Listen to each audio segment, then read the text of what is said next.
We have a situation. He's packing. He's packing. This guy is loaded. He's packing. He's packing. This guy is. Hey, alarm! Alarm! Hey, alarm! Alarm! He's packing. Hey, alarm! Alarm! This guy is loaded. He's packing. Hey, you!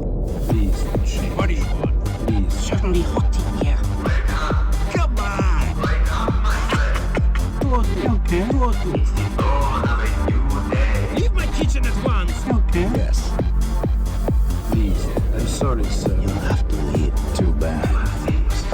Restricted area. Okay.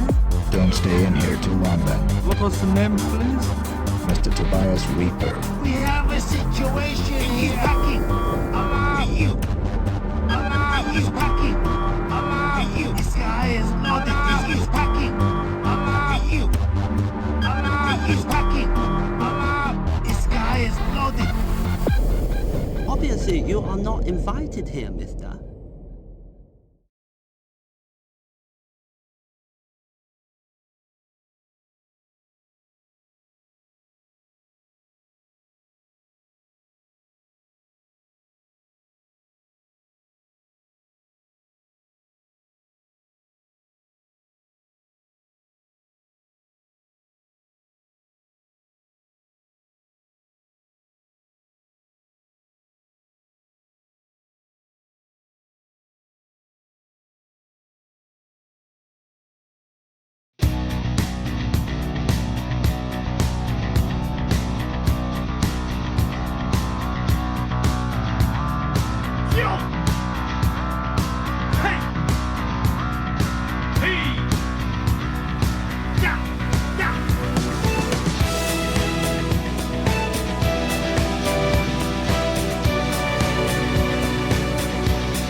Yo! He's packing.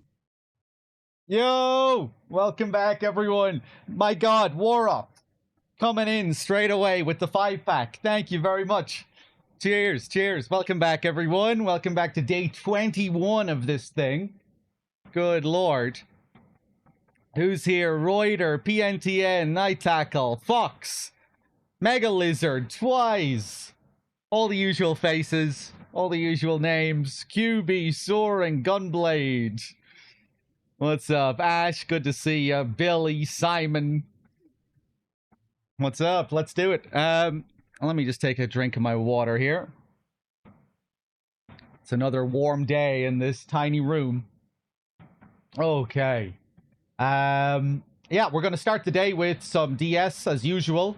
Later on, we'll switch over and continue our Half-Life 2 playthrough.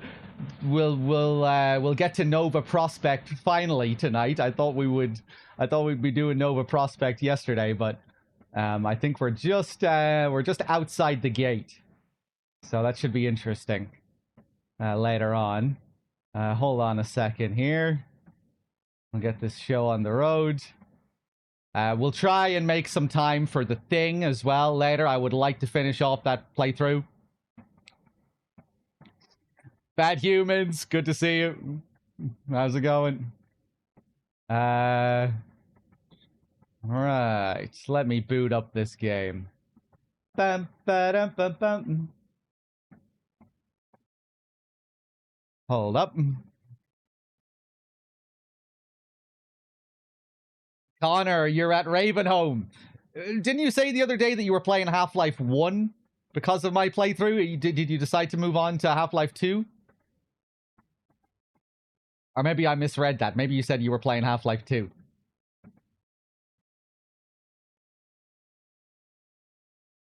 Okay.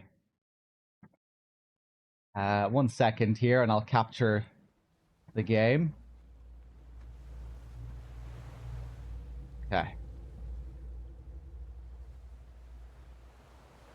I'm not sure how the audio balancing is going to be. I think it should be okay. Oh, boy. You finished Half-Life 1 last night. You decided to move on to Half-Life 2. Nice one. Oh, man. Give me a second here. Bum, ba-dum, bum, bum. Zenko, welcome back. So we finished up with the second cliff encounter at the end of yesterday's stream. We do. Yeah, I think that was about it. We did the whole section without Lou, where a dead man takes Lou away from us for a few missions. Now we have Lou back. We did the second cliff fight. And now I think our next job is to head up to Hartman. I think we're going up to Hartman's lab for the first time. Delivering him Mama's corpse, although maybe that doesn't happen straight away. Okay.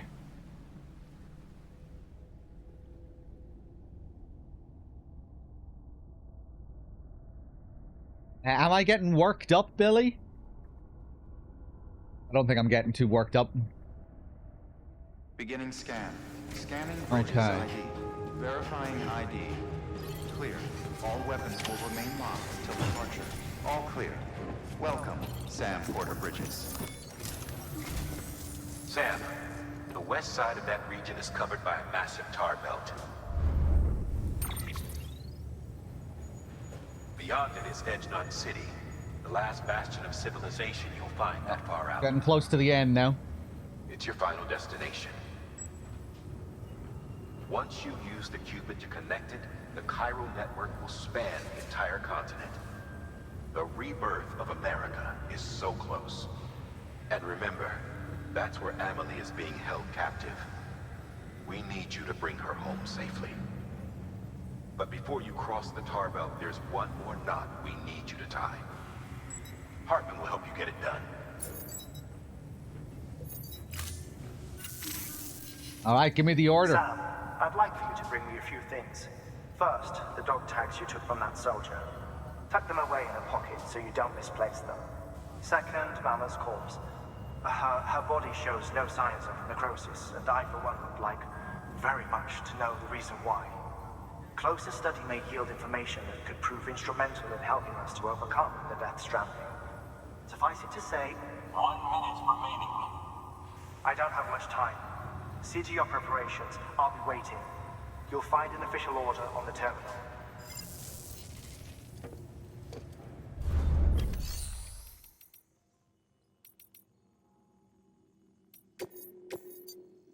Okay, what do we have here? Corpse delivery.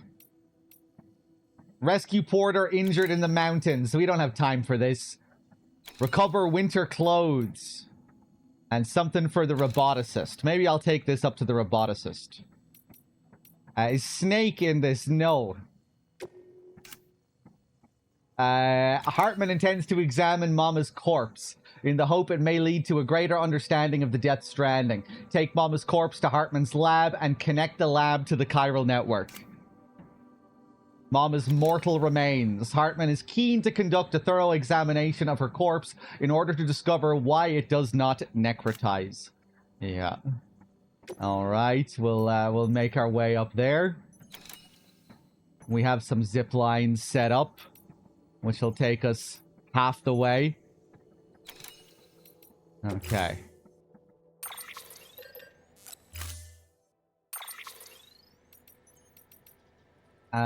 We don't need a bike.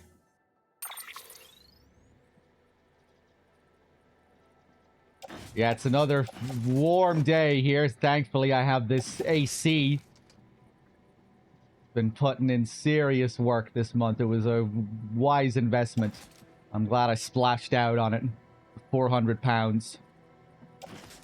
How did Mama die? Well, Mama was already kind of dead the whole time. Pretty much all of the main characters are kind of dead in their own way. Some more metaphorically than others. But yeah, Mama, when she was buried in that rubble, she died there.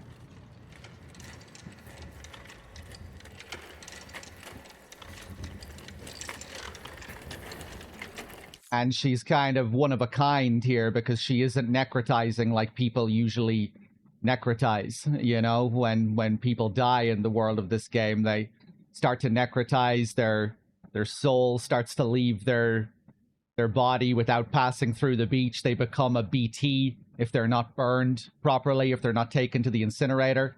But there's something special about Mama, and that's why we're taking her body up to Hartman, because she's not necrotizing. She's not turning into a BT like everyone else. So she's kind of mysterious in that way. I think a lot of it is down to her, like, the shared soul that she has with her sister Lochna. The two of them were born as conjoined twins.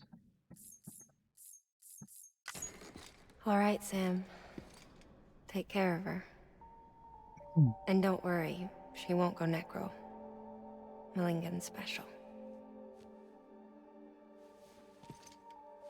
Be funny if these Ha of ours ended up being the key to saving us all.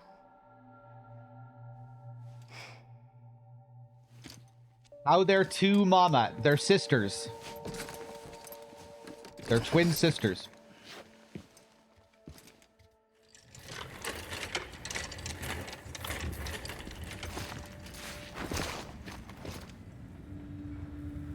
Order assigned.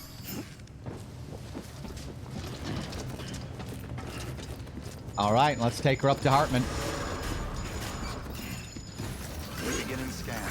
Have a pleasant journey. Hold on, let me see. I might want to take some more stuff with me.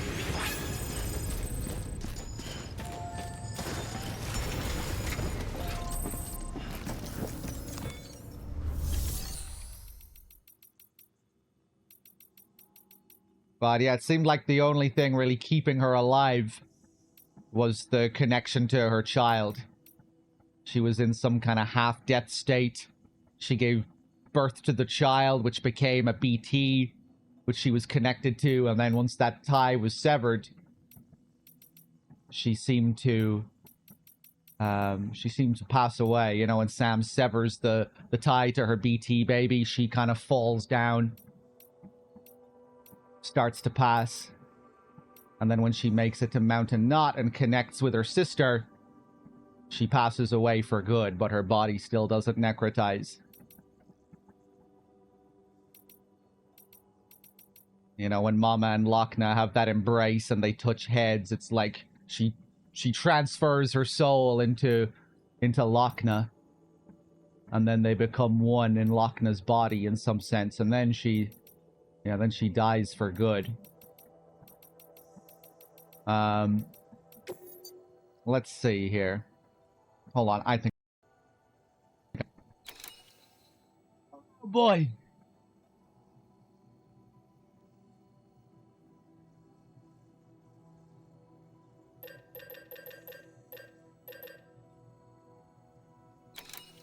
Ladders, climbing anchors, how are my pair of level 3 boots?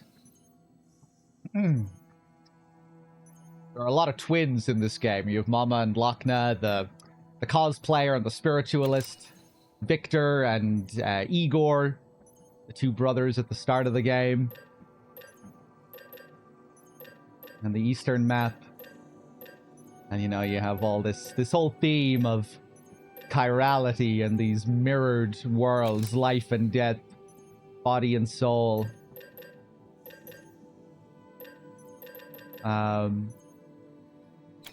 Okay, I'll take one of those. That should do. I'll take... Let me see. Do I have an all-terrain skeleton? I know the boot clip could have 2 boots. Yeah. I love how packed your character model can get in this.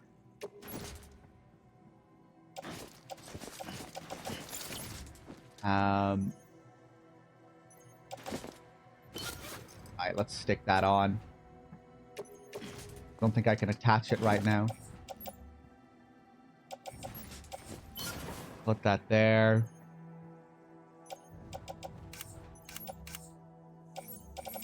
Got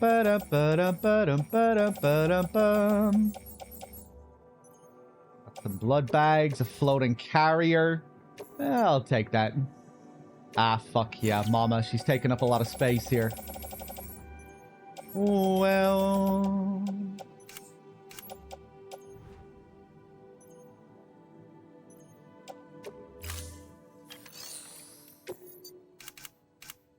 I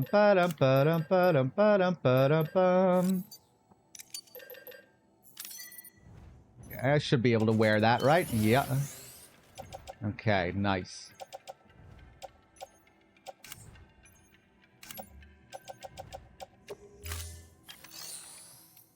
Okay, I think we're good. I think we should be okay with the bare essentials here and just make use of some of these fabrications. Actually, hold on, I'll take a couple of anchors with me.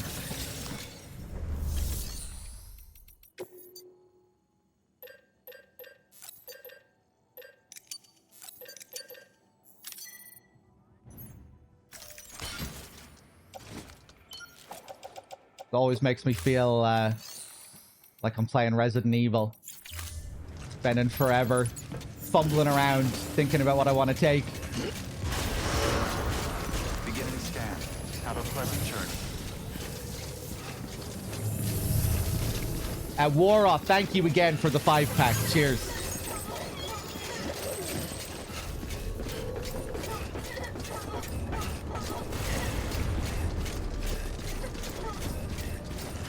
I think we have a pretty nice path set up here already. If I remember correctly, there's a nice player zip line all the way up at the top there.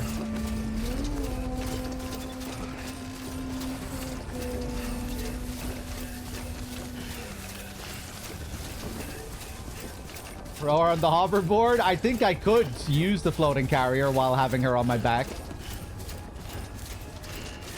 She's dead. She's not going to feel it. If we fall. For some reason, my 7TV emotes aren't working today. Are you guys seeing the emotes in chat?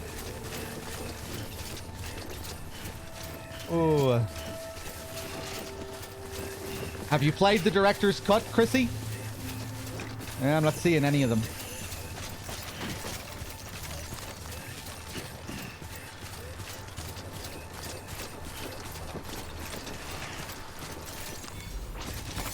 There we go.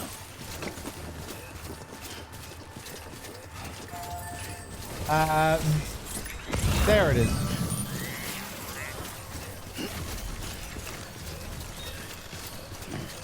Ole, good to see you.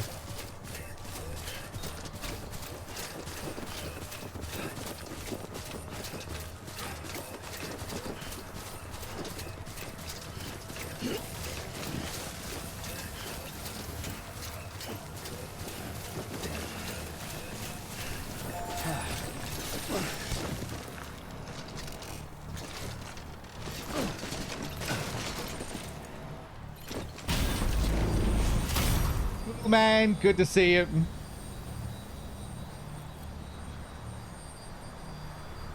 I'm sorry, Marsdit. You'll get to catch the VODs at least if you want to watch the playthrough afterwards.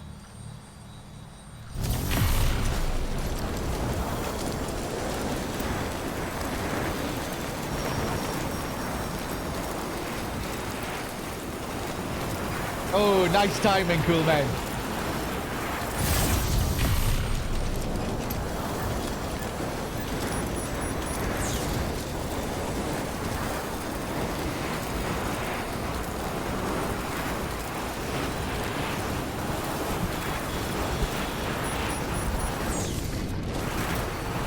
Nico, good to see you, man.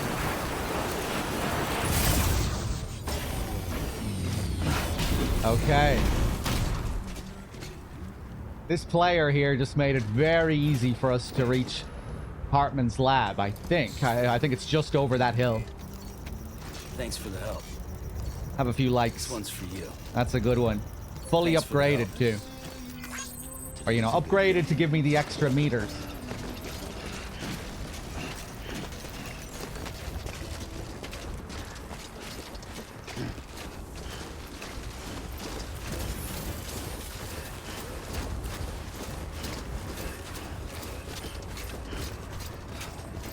Yeah, here we are. It's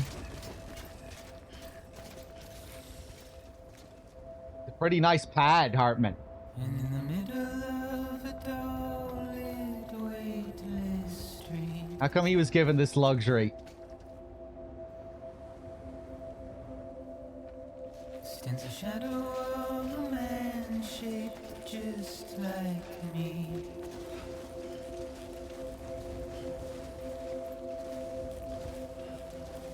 My curiosity keeps me. Looks like a fancy modernist house you'd see in a Michael Mann movie. With Robert De Niro staring out the window. But still I stand here on my own. With nothing left to lose.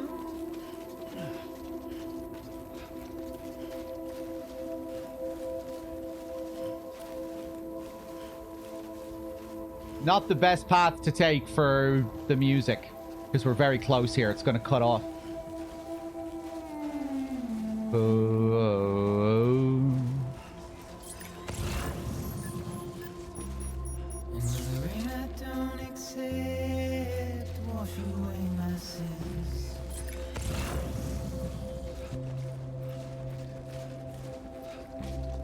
Simply trouble my walk home and my spirit.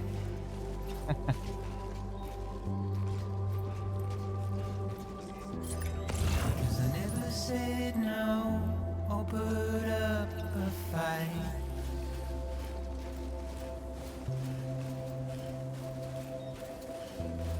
And I'm emotionally impaired. When I look at you,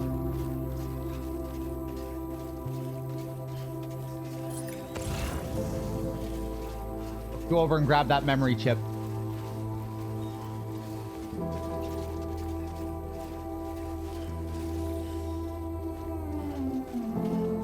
Whoop. Yeah, it can be annoying when you cut the music off. But I'd much prefer that than having the moments be completely scripted. inside That's kind of a trade-off. But my body's in the hole my shadow did.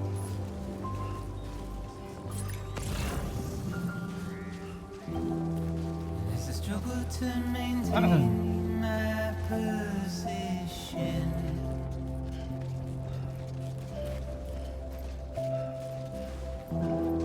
The oil's dried from this heart of rusted tin.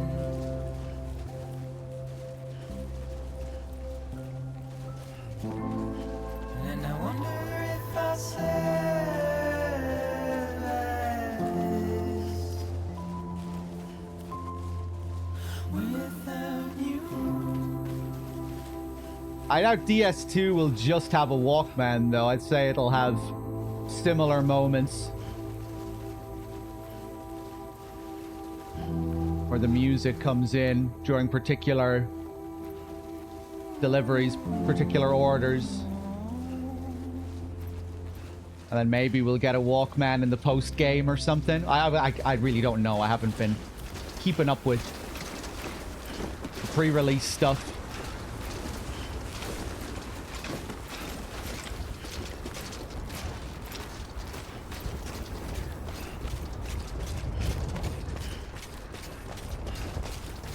If you had a Walkman in the early game of this game, it would ruin these moments, you know? Because you'd have music, you'd have tracks interrupting other tracks that you were listening to.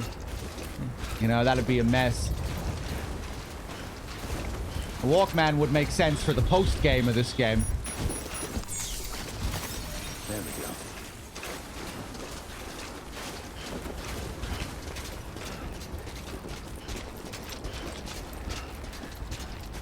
Okay, fuck it. I'll get that memory chip later.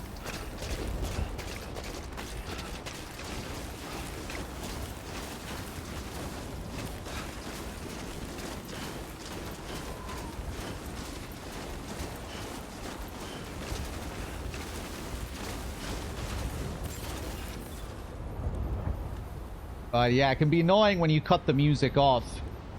But like I was saying, at the same time, I'm glad that they didn't just turn them into completely scripted sequences, you know, where you can't, you know, like a walkie-talkie type sequence where the designer is completely in control of the speed that you're moving at in order to perfectly time the music. I'm glad you do have this freedom while the music is playing, even if you can fuck it up by taking, you know, a different path that isn't the best suited to it.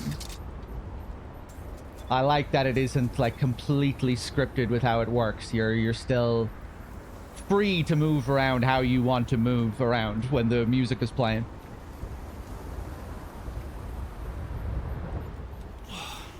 This is gonna suck.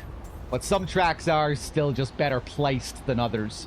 Like, you know that one track when you're coming back at the end of the game and you're in the eastern map? Coming back from Port Knot.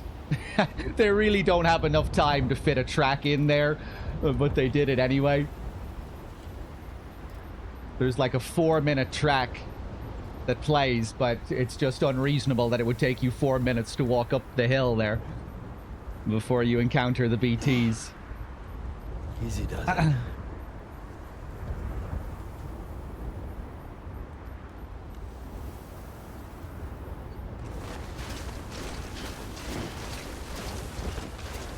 But yeah, it can become a fun little meta game, I think, on repeat playthroughs. You know, when you know the tracks are coming, you can try and plan your path accordingly to make the most out of the music.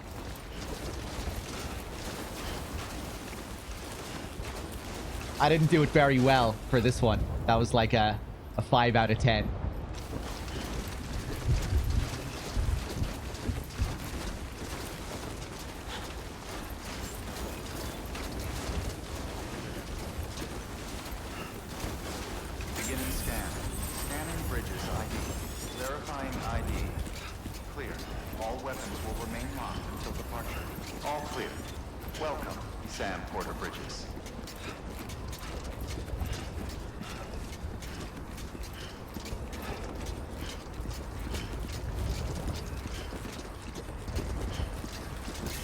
Okay.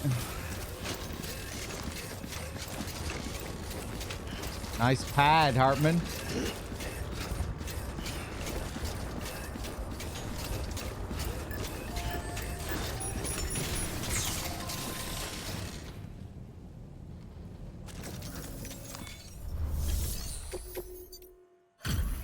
Delivery complete. Displaying performance evaluation.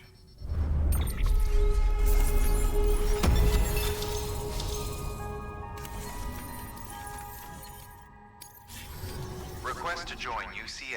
Registered. Awaiting Cupid connection.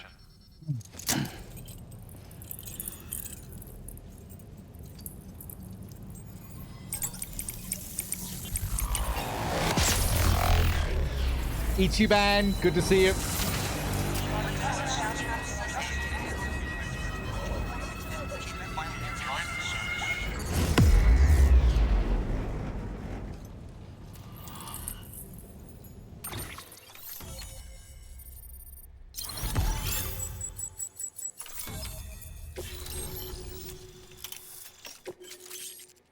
Thermal pads. I love these thermal pads. They just look so cozy.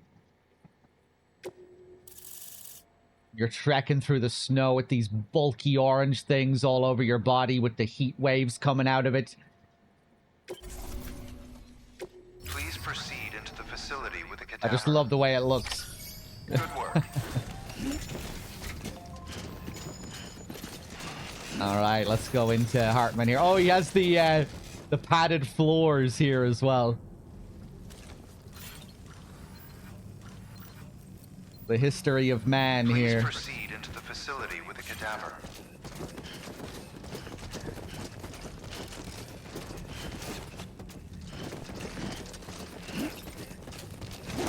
Whoa, Jesus. Fuck these prompts.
You got the ref encoded neon lighting here.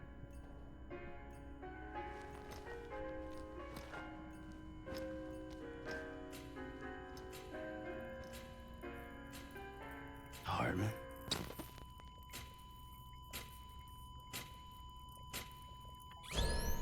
Administering shock. Stand clear.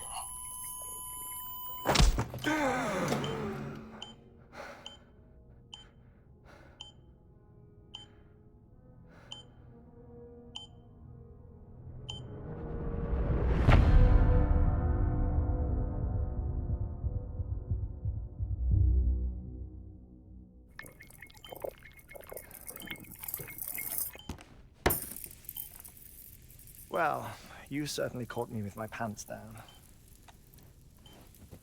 Glad you could make it, Sam.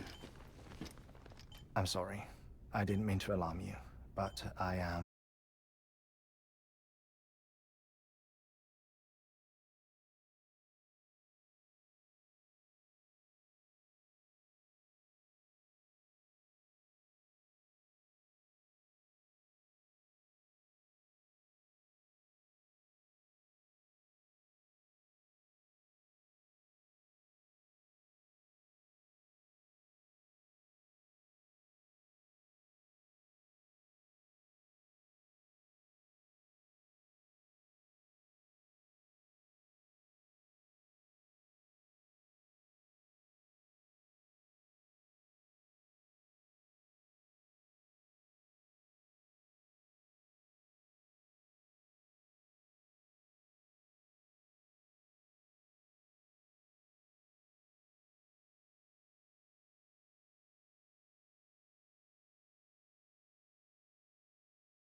What's wrong? Where's the other thing you were supposed to bring? Ah, found it. Behold. Wait, dead man? Looks like he's blind there. It appears to be an umbilical cord. Human by the looks of it, I think. But this was no ordinary conduit between fetus and placenta. It looks more like a BT's tether.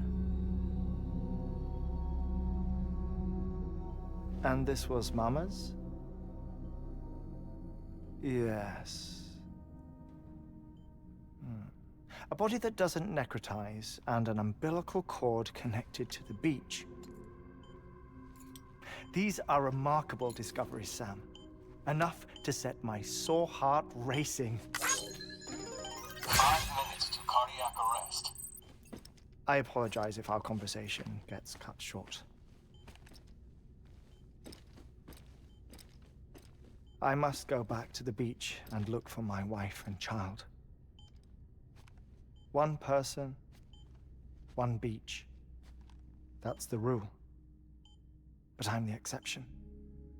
My beach is connected to others, as if it were the beneficiary of a coronary bypass. Maybe this twisted heart of mine made it possible. All I know is that I will find them. Even if my every visit raises new questions, I'll have my answers one day. One day. 3 minutes to cardiac arrest. The battlefields. The endless wars you found yourself trapped in. Why do World War era soldiers wander the beach a century after they fell? Normally the souls of the dead move on. The beach is just a corridor, a place through which they pass on the way to the other side. But if regret, resentment, a fervent desire to remain, if these feelings are powerful enough, they may give rise to an altogether different beach, a collective purgatory for an army of the damned.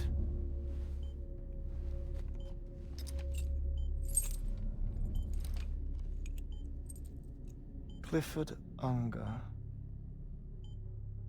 His misery and hatred, combined with your BB acting as some sort of catalyst, have brought these battlefields to our world. 2 minutes to cardiac arrest. Please proceed to a safe location. It's just a theory. You think Higgs is pulling the strings? Pulling all their strings? Ensure you are in a stable position. I don't know. But evidence does suggest that Higgs brought them here.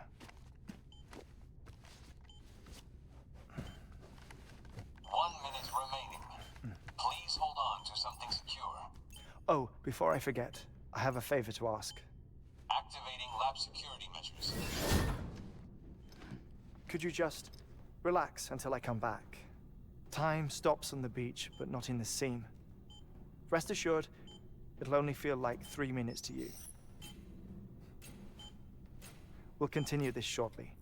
5, 4, 3, 2, 1.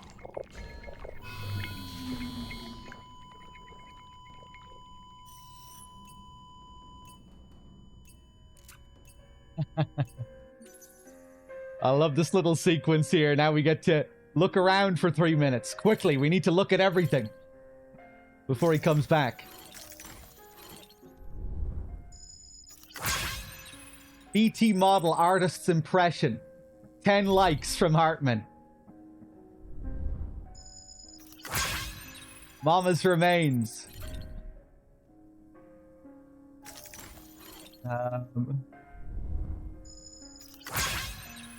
Daddy, as drawn by his kid daughter. Age Annihilation, volumes 1 to 4.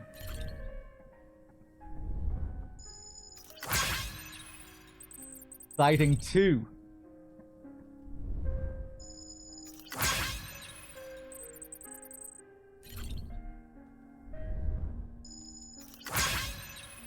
Looks like concept art for the BTs. Immediate post-DS period. Chiral crystals. Cryptobiotes immediately after the Stranding.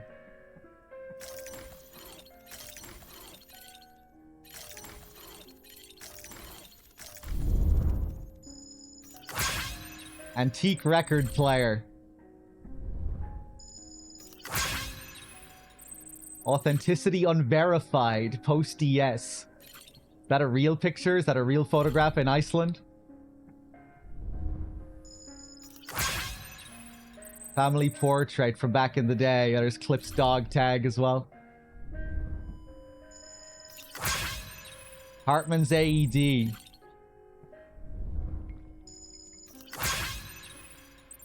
Arbiter of Life, the chiral hourglass.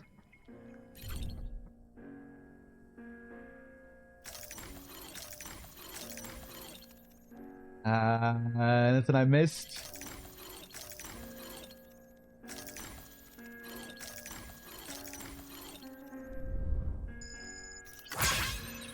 Jumbo Ludens. Bam, badalam, badam, badam. Hartman's daughter.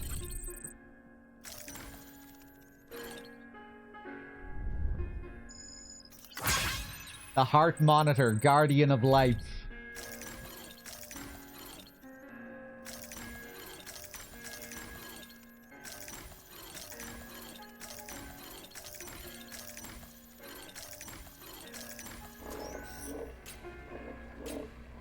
Administering shock.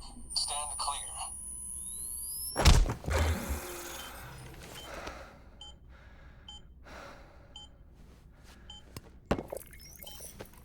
No luck.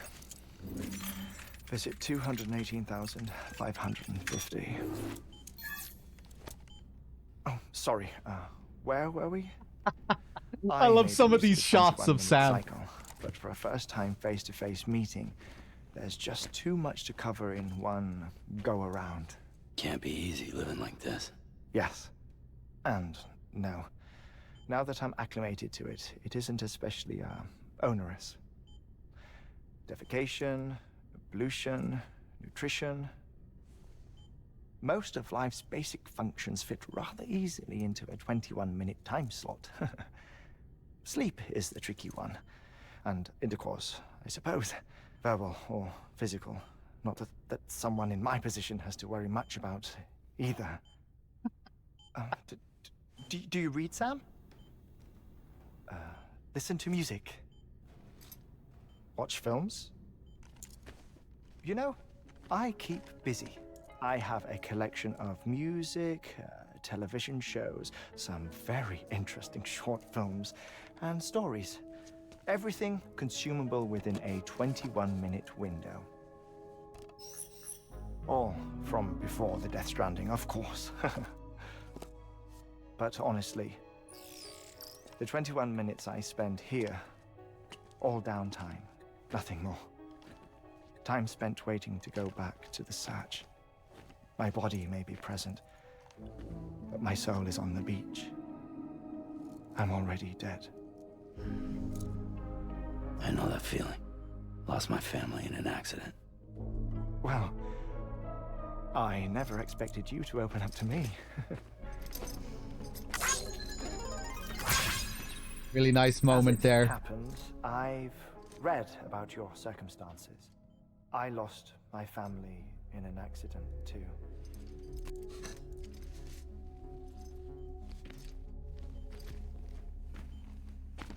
I was in the ICU having heart surgery, out of town, in the city. When it was clear that I was going to pull through, my wife took my daughter back to the house to collect some things for me. And then they were caught in the void outs. The city and the hospital were spared the worst, but the shockwave knocked out the power and my life support. I I woke up on the beach. The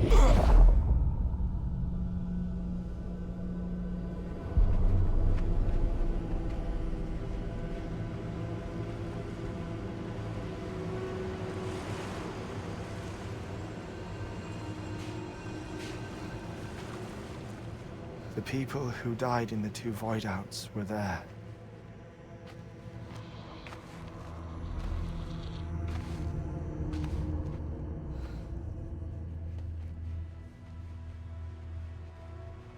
What happened?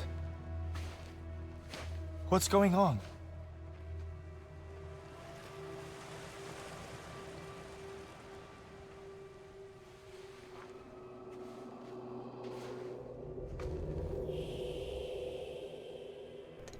Thanks.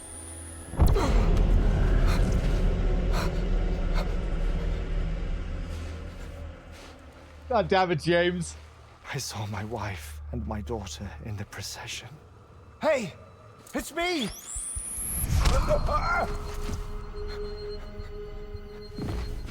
Where are you going? Wait! Don't leave without me! No! Don't go! Please, don't go!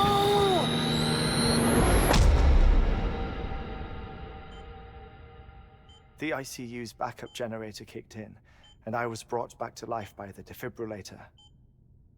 Exactly 21 minutes after my heart had stopped. And that was the last time I saw my family. It's my damned heart's fault that we were torn apart, but it's also the reason I'll see them again someday. It defines me. I am Hartman.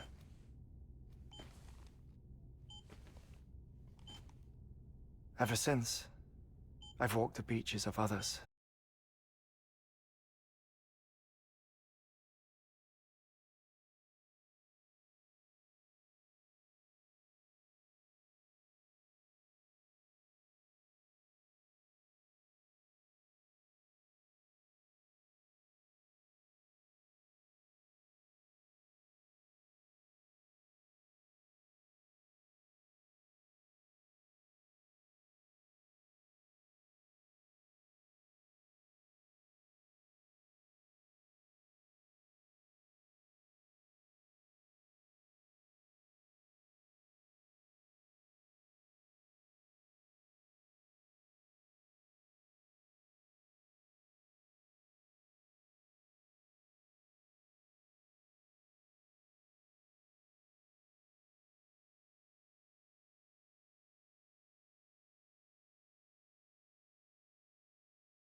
Don't worry about him, Sam.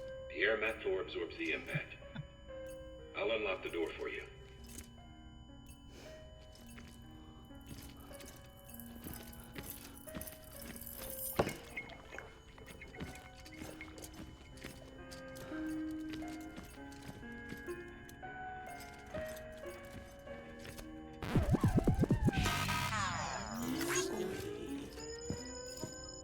Oh, he's a Half-Life 2 fan. Yeah.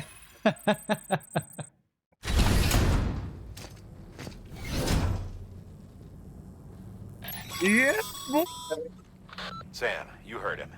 You can grab the order at a delivery terminal. I love when Die Hardman chimes in there. He's always there. He's always watching. Out of sight. Don't worry about him, Sam.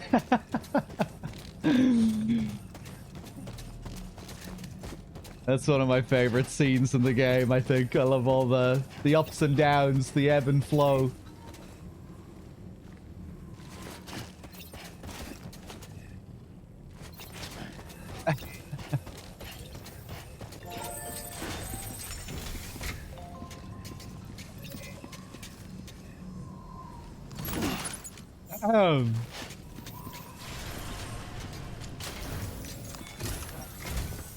Our ultimate objective in this region is to build a replacement for a way station that was lost to the tar. The first step is to put a shelter with our scientists on the chiral network. Now, we don't know the first thing about Emily's status or what Higgs is up to. That's a concern for us as much as you. But we won't know more until we get to Edge Knot City. And that means connecting this region first. You should start with the geologist and the paleontologist. The latter's holding something for the Evo-Devo biologist, so I recommend you save her for last. That way, you can finish a delivery and link up the final site in one go. Once all three are on the grid, come back here. Then we can get to work on the replacement for that lost way station. All right. Where does Hartman's place rank on the comfy video game houses chart? I guess it is kind of cozy, but I don't know. His character stops it from feeling too cozy. You know, because he's like, he portrays himself as this dead man when he's in the world of the living. And that he only really lives when he's in the world of the dead. So you don't really feel like he's living much of a cozy life here. He's living a very bizarre life. I really like that moment where he, you know, where he's explaining all of the things he can do that fits into this 21-minute time frame. But then at the end he says, but no, make no mistake. I'm like, this isn't really recreation. This is all just downtime. This is just to pass the time until I can go back to where I really live, where my soul is. This is just my body. It's kind of a spooky moment when he puts his hands up. You know, what's the line he has? My body may be alive, but my soul is on the beach. I'm already dead. And it's like you're looking at a ghost almost.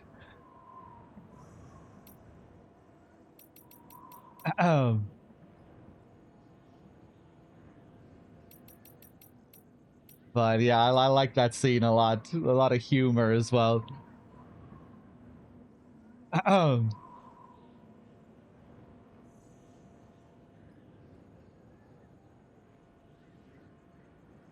Let's see here.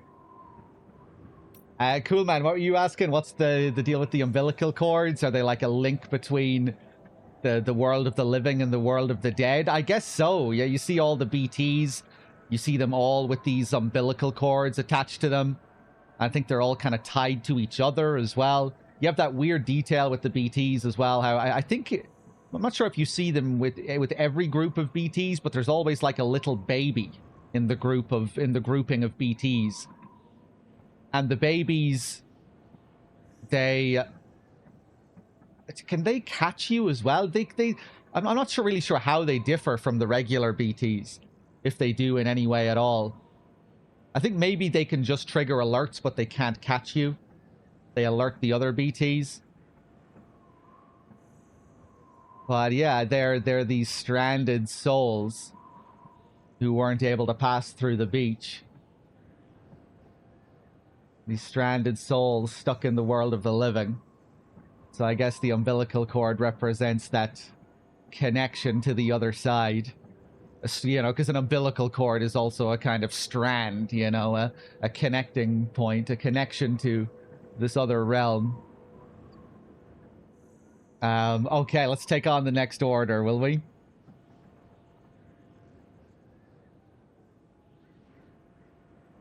Hold on a second. Implosion, you were asking if I could go behind his computer and look at it. I can't. You never get to walk around inside there.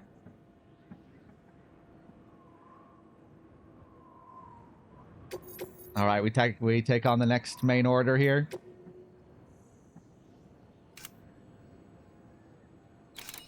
I just love Sam's awkwardness in that scene as well. Some of the shots of Sam just sitting there looking up at him.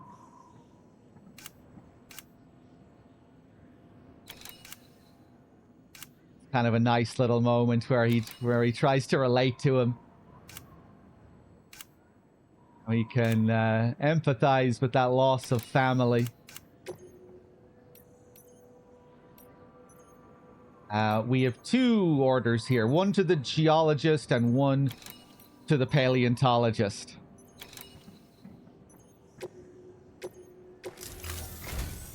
A geologist of ours has been studying fossils as part of his research into... It does, Implosion. Yeah, that's Nicholas Winding Refn's logo. Prehistoric extinction events.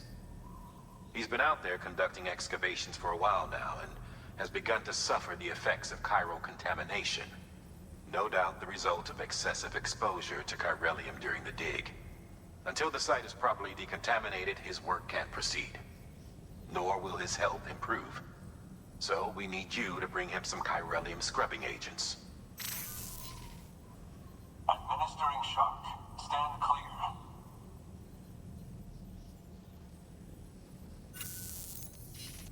The stratum the team was investigating dates from the end of the Cretaceous period, the time of the infamous mass extinction, which brought the reign of the dinosaurs to a close, leaving small mammals to inherit the Earth.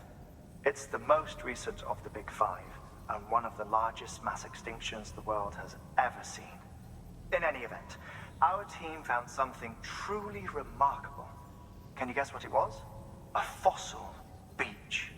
If that is indeed what it is, then he has made a tremendous discovery. Therefore, Sam, it is essential that you deliver those chiralium scrubbing agents as soon as possible.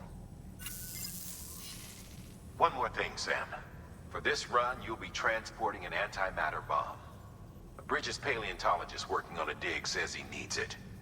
Apparently, the fossils he wants to study are buried deep beneath tar, and the only way he can get to them is by blowing it wide open. Now, hopefully I don't need to tell you to be extra careful when handling high-yield explosives. But in case I do, make sure you keep that container in one piece, no matter what. All right. Thermal pad. Indispensable gear for cold weather operations. Especially useful when traversing snow-capped mountains. Okay, nice. Give me these thermal pads. Anti-chiralium medication. Yeah. Sam, I'm sure you haven't forgotten, but you need to be extremely careful with that antimatter bomb, especially when transporting it by a carrier or vehicle. Any irregularities should trigger an alarm. Don't ignore it. Okay. Yeah, let's attach these thermal pads.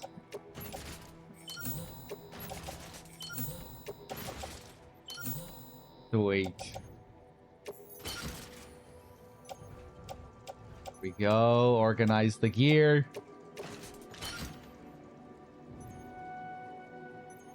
Got my all-terrain skeleton.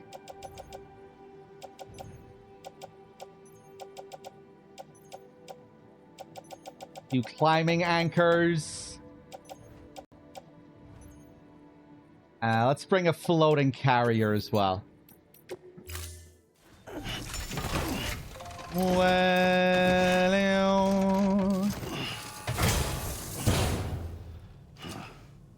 Order assigned. Okay, we're a bit heavy here. Yeah, let's fabricate one of these things.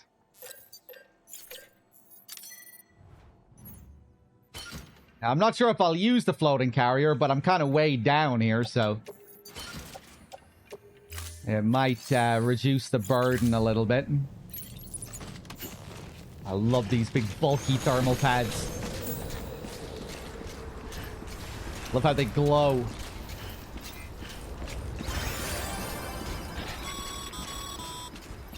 Sam. Damn. So, Hartman told you all about the lake. How the attack that created it changed his life forever. Not only did he lose his family, he very... I mean, I really don't need a fucking recap here, man. I just spoke to him. You don't need to motivate me any more than I'm already motivated. He nearly lost himself. For 21 minutes, he was in a state of cardiopulmonary arrest. Under normal circumstances, he would have died. Therapeutic hypothermia saved his life. But the 21 minutes he spent I don't think he told us about that part. Lasting effect on him. Perhaps due to the shock, his Doom's abilities seem to have increased. Okay, okay, Now we're he getting... takes every opportunity to walk the beach in search of his family. Okay, at least we're getting a little bit of extra analysis. It's not total recap. My apologies, Sam. You came all this way to visit me, yet I neglected to give you a proper farewell. Do be careful out there. As I mentioned before, this region is rich in memories of death. Extinction.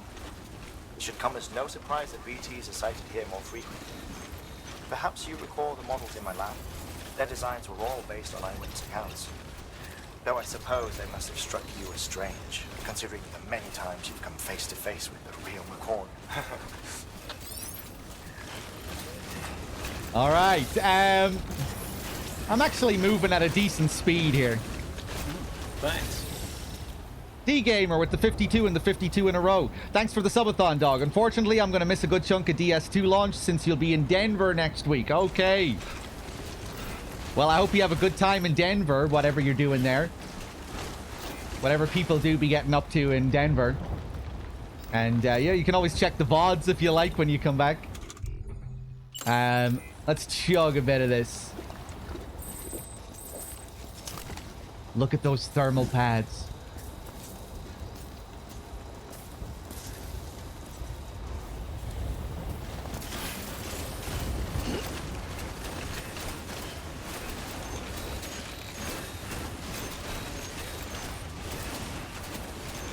Okay, let me take a look at the map here. I think I kind of know where I'm going. We got the paleontologist over this way. We got the geologist down that way. Yeah, I guess we'll take a left turn up here and head down to the geologist first.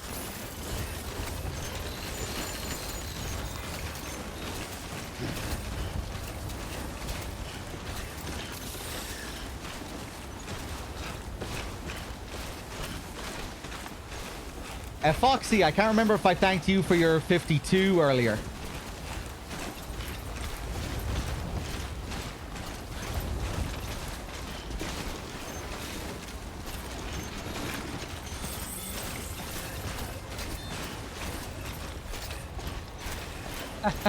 Cool, man.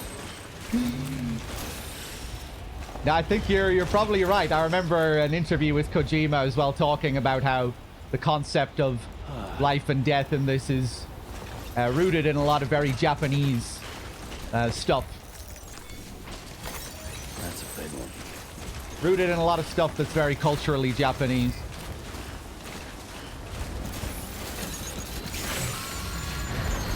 Whoa, Jesus Christ. Take it easy.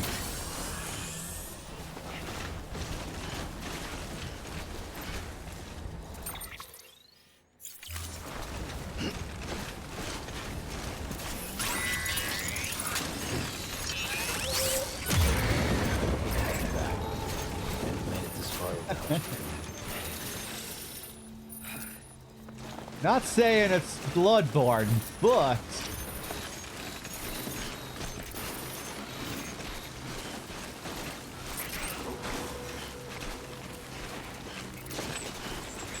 hold on. What path am I on here? Let's move up the way.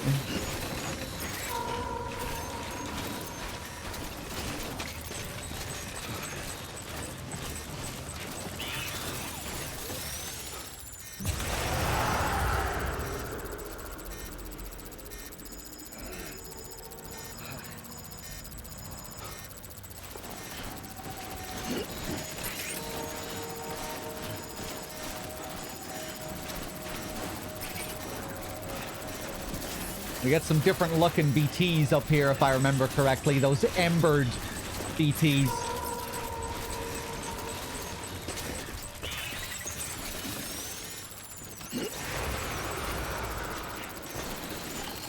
Got a couple of babies over there. Oh yes, some of them get stuck in the snow here.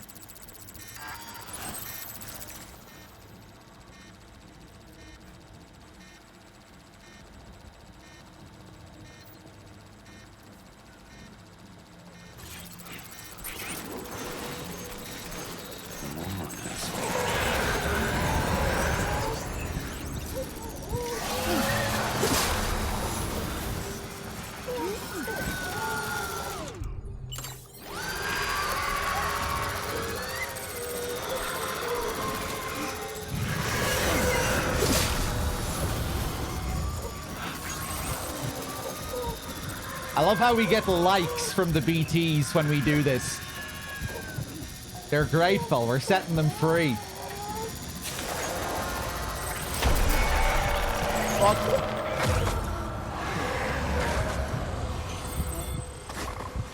I might be in a bit of trouble here.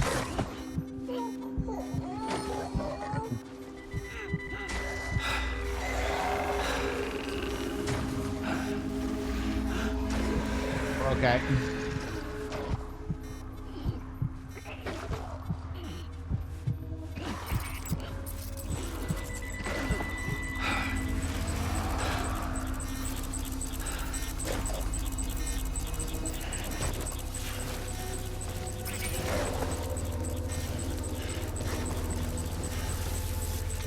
Remember in one of the lore notes as well, they talk about how the BTs, when they're chasing after us, they're not trying to hurt us. They're looking for connection. They want love. They're attracted to us.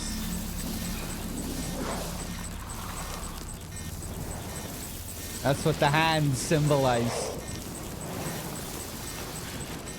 Here's one of the embered ones.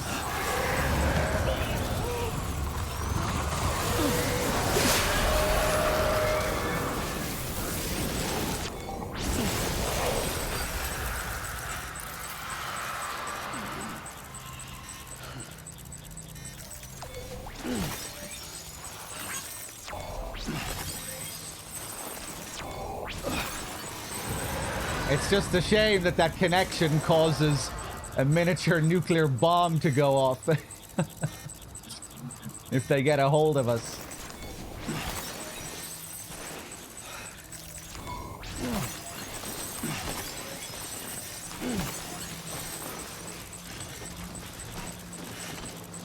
Okay.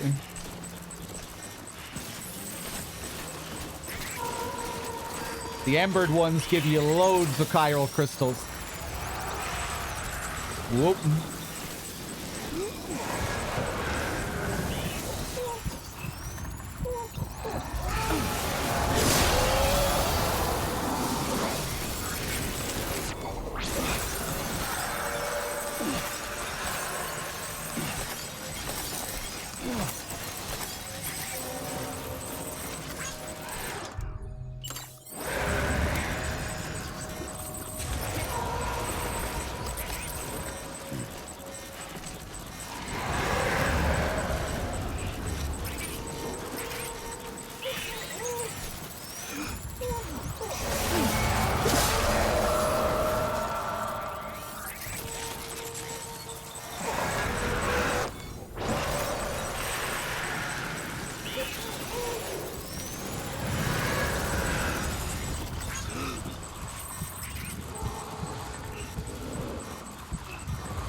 Excuse me. Oh my god.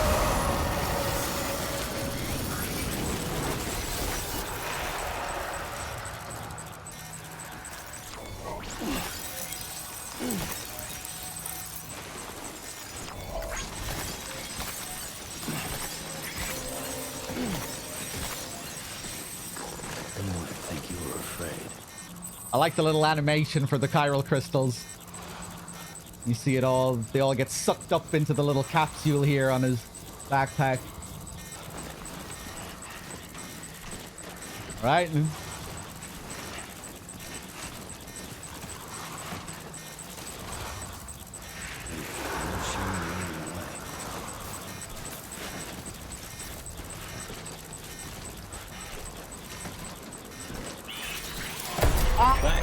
Thought I was okay to stand up and start walking normally again. Zen Master with the Prime. Thank you.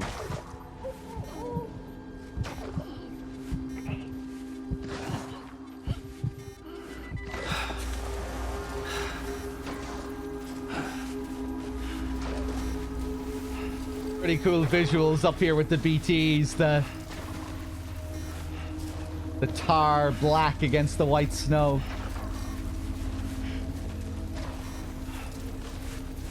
Okay, now I think I'm okay to get up.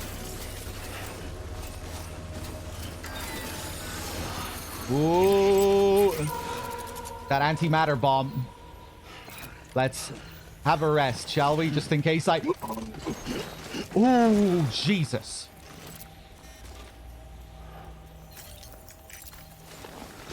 Can I rest? I can't. Oh, because we're still in BT territory, technically. When he was falling backwards, losing his balance there, I just held up on the analog stick. Damn. Until it looked like I was still going to fall, and then I pressed L2 and R2 to hold the straps. Right, there we go. Have a save.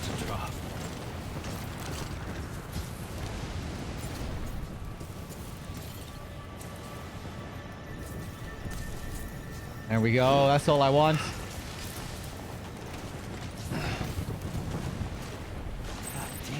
I thought holding up was enough. Yeah, it is enough. Okay. I wasn't sure.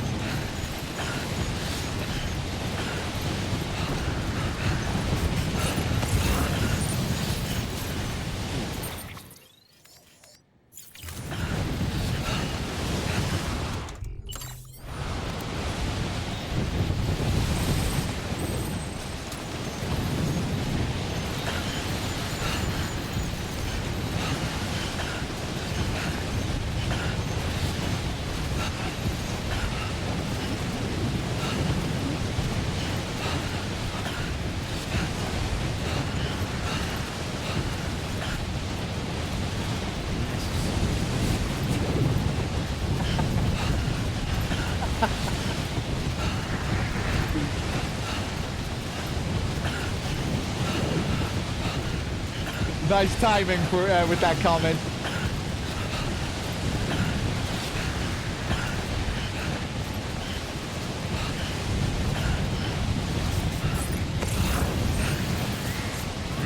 Hold on. Maybe, yeah, I'm going a bit off course here. Maybe I'll draw a path, given that I can't see a fucking thing here.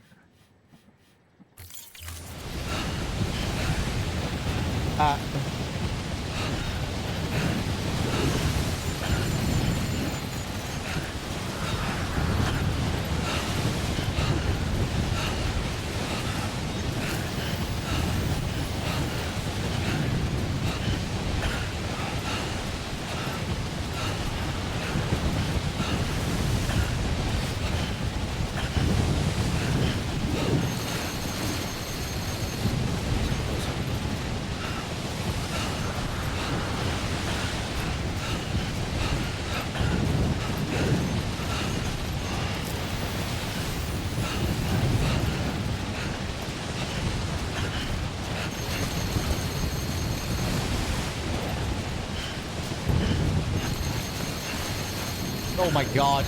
Take it easy, take it easy.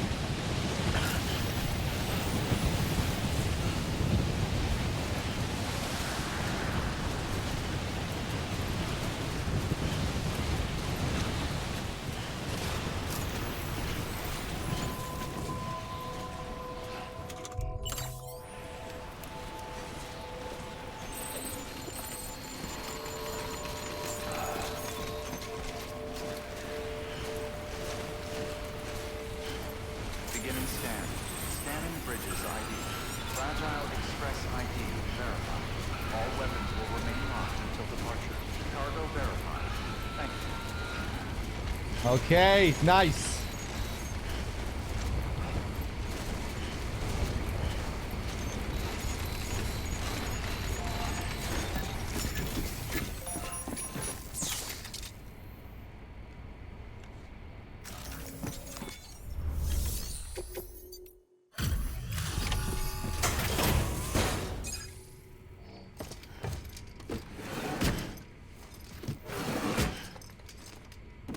Delivering cargo.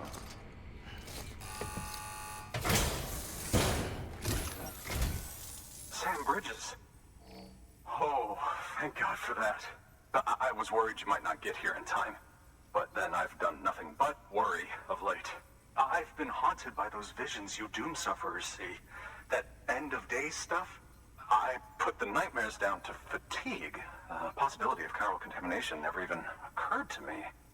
It's just lucky we caught it before the suicidal stage. Dying's not an option. My research is nowhere near complete. It's not just my life you're saving here. It's my life's work. I started to wonder if I'd ever see these meds. I guess you really are good at what you do, huh? Thank you.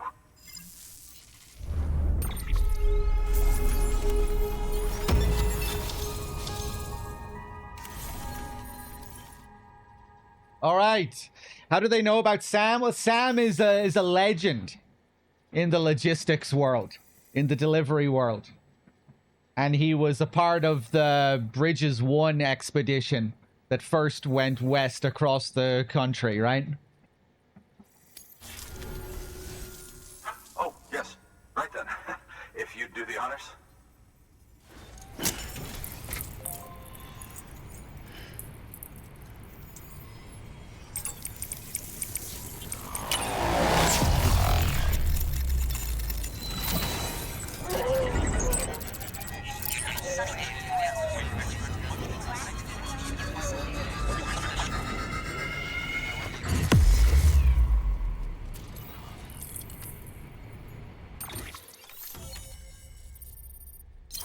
Okay.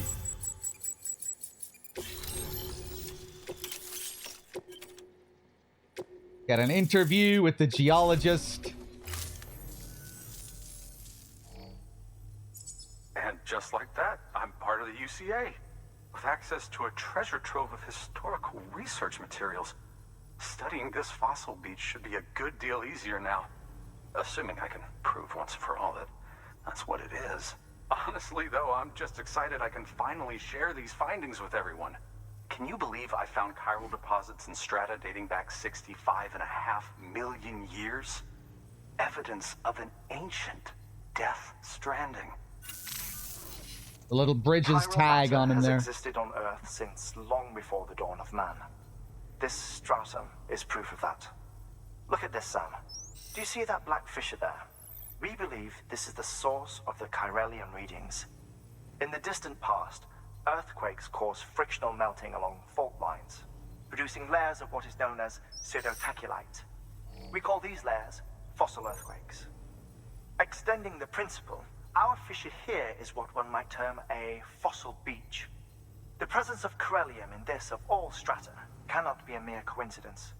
It strongly suggests that beaches must have appeared during the Cretaceous-Paleogene extinction event. And not just then. The chiral network has recovered data suggesting that similar fossil beaches were discovered in strata corresponding to other extinction events too. That would seem to indicate the Big Five and all other major extinctions were accompanied by the appearance of beaches.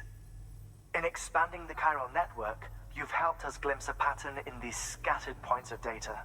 You've furthered our individual research projects and ensured that it is only a matter of time before we recover all we have lost and solve every mystery that remains. But this is only the beginning. See this through, Sam, and there's no telling what we might learn.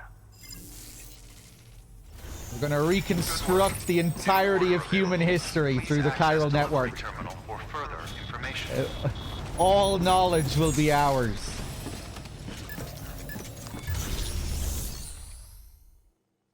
Okay, what standard orders do you have? Beach-related art. Back to Hartman's lab. 30 kg.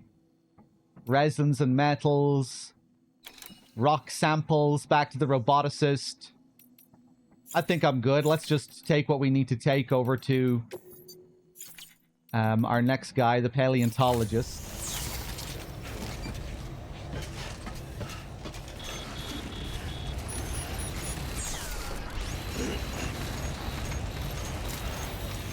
Cyberpunk.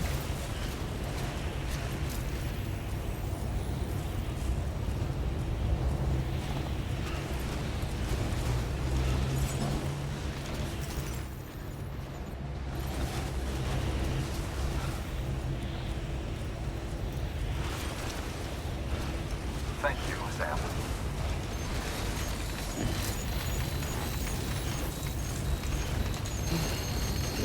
Whoa, take it easy. The skin on my teeth. It's interesting the different logos you get for bridges. I think this one is generally supposed to be associated with Bridges 1. You know, the initial expedition.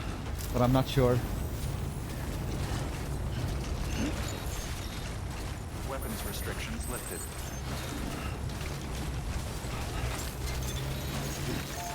You know, like the first iteration of bridges.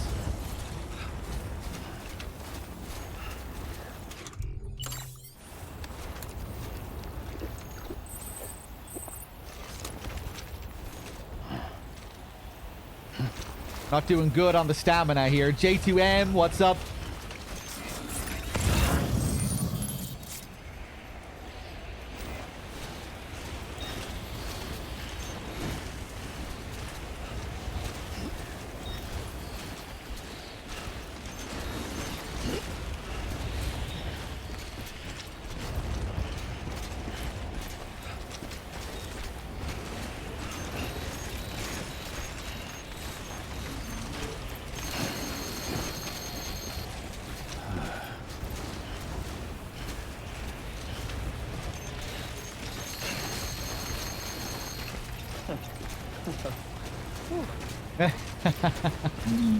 Love when you get these little chuckles. Okay. Alright, what path am I gonna take now to get down to the paleontologist? I think we'll go down this way.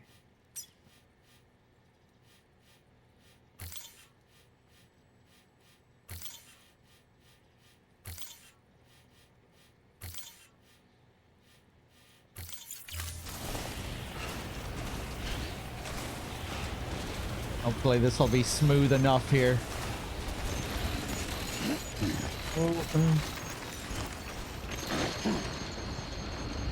Come on. Keep it together. Damn, we could really use some more Bridges energy. Whoa, take it easy. Do we have any safe houses nearby?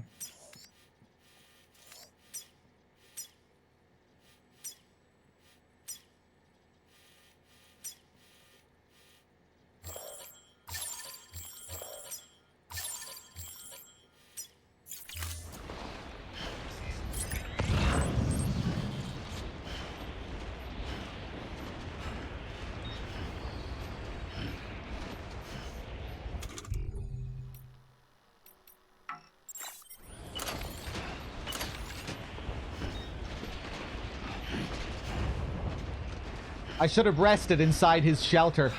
If I rest out here, it's not going to restore any stamina, but I think I could have rested inside his little shelter back there. Hey, lowlife. Oh, take it easy.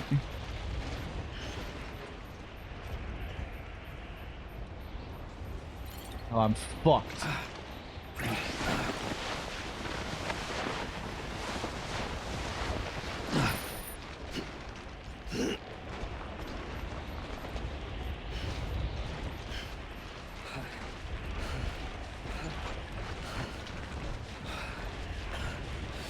I should really just go back. But let's see if we can push through somehow here. Whoa. Be cool if you could, like, deliberately choose to slide down here instead of having to fall into a slide state. Don't think you can do that.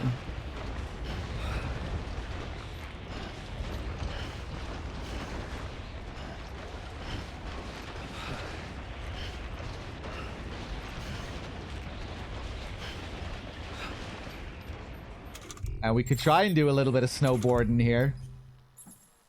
This is going to end in disaster. Oh.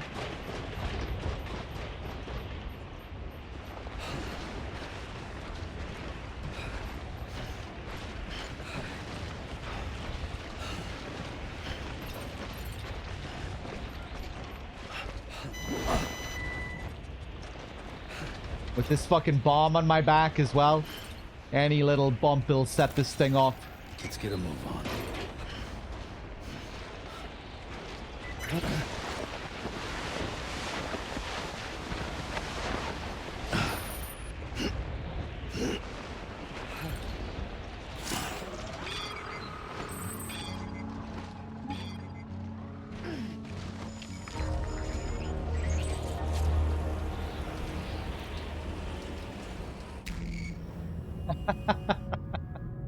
As soon as the track kicked in. Okay, let's try that again, shall we? Maybe we'll take a rest this time. We should have gotten autosave at the paleontologist, I think, or the geologist. Yeah. It was all a dream. Red lights all over my gear. It means it's out of battery.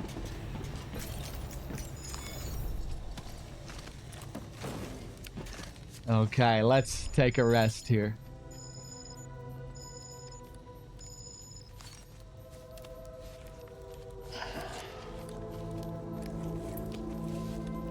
Seems like we auto-recovered a bit of stamina anyway.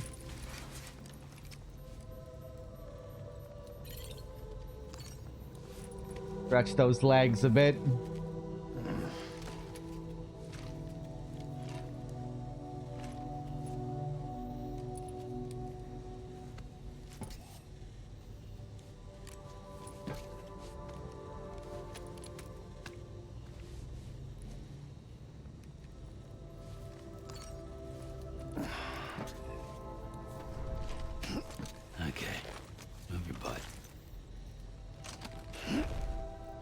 Do I need all 4 heating pads?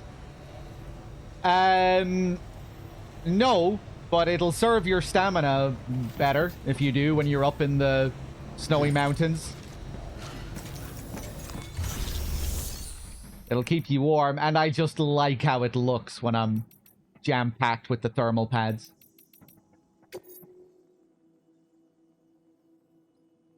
You can use one if you want. You can use as many as you like.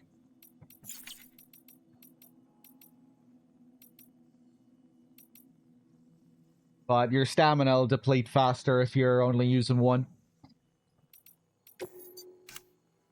I don't think the container spray is going to make much difference to the bomb here, but let's take one anyway.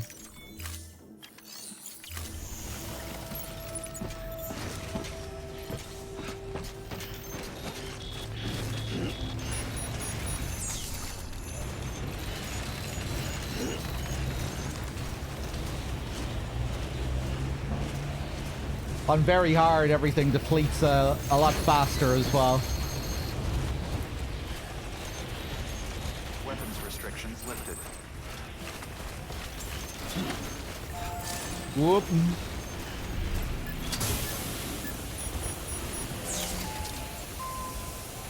We got a free container spray here.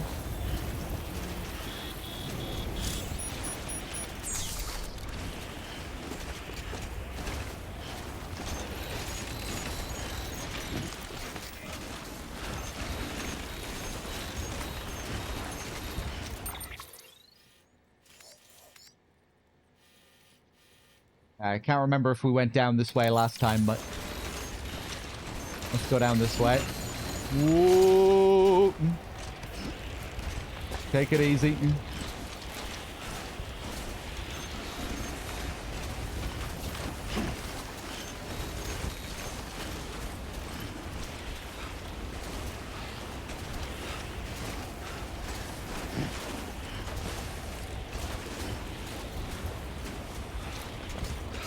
Did I optimize my packages? They could probably do with a little bit of optimization here. Yeah, there we go.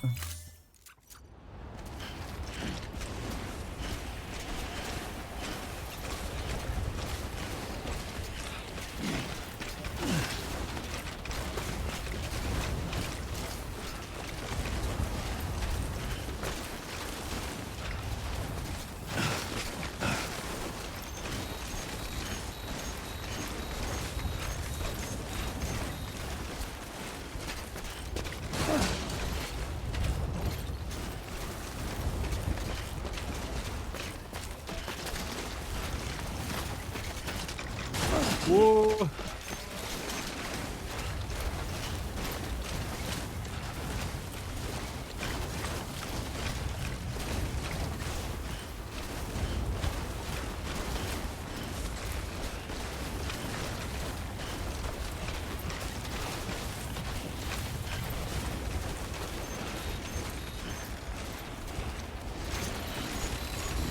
I really want to use the floating carrier again here, but I'm not going to.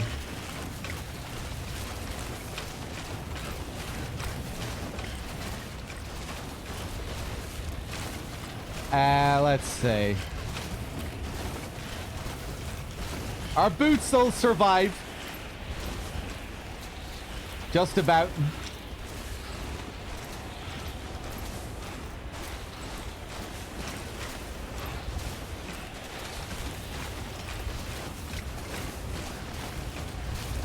The bomb we're carrying is very fragile, yeah, so if we fall even a little bit, it'll go off.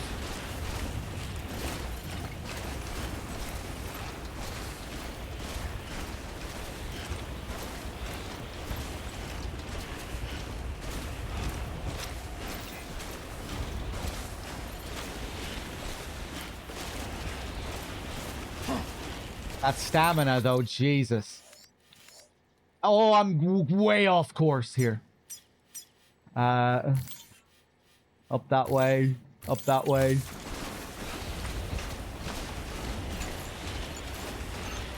Oh, no.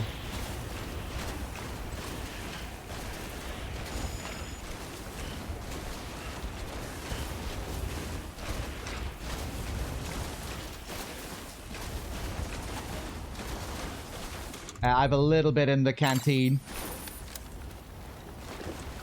There we go. Refreshing.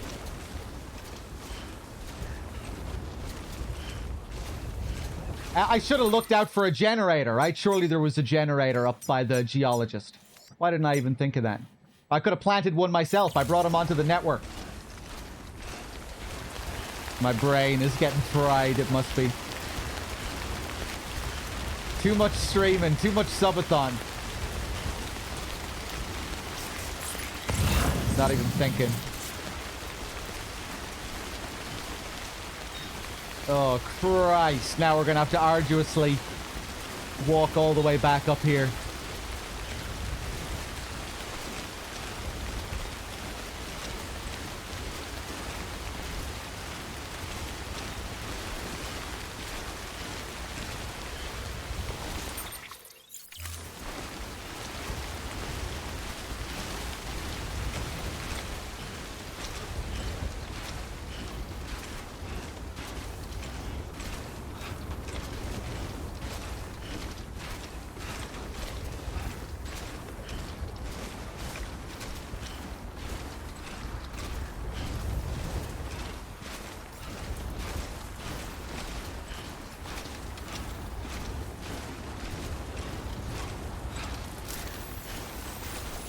Thanks.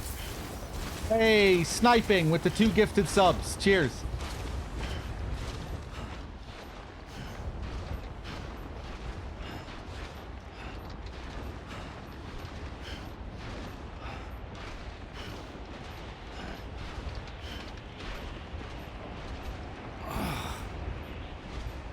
There's the paleontologist helping us out with a sign. Oh man, this stamina. Hey, cheers, sniping.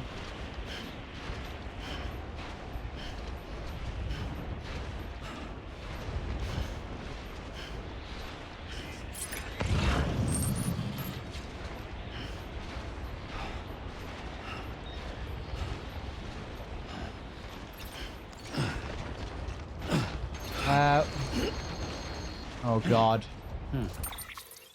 Where am I?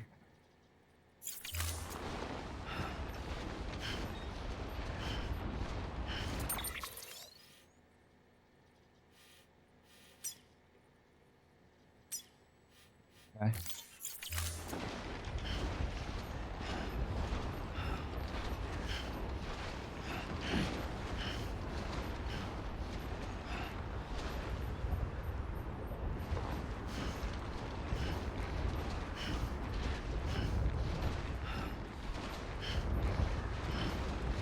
Let's stop for a moment up here. Maybe, even though I'm out in the cold, maybe we can gain a little bit of stamina back. Let's go up on this rock here. Oh. Oh my God. Alright, have a rest. Well, enjoy it. At least while it lasts. That's just a kneel. Hey, Toasty. Oof. Oh, my boots are fucked too. Okay. Let's just sit here for a second.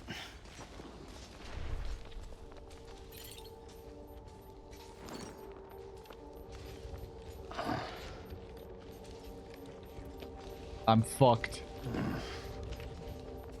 I don't know why I didn't think of just posting a generator. Sam, is this going to do you any good?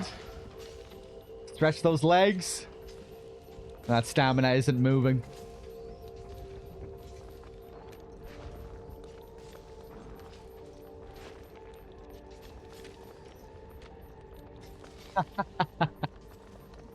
Maybe we're seeing a little bit of movement there on the stamina bar. A little bit of blue refilling.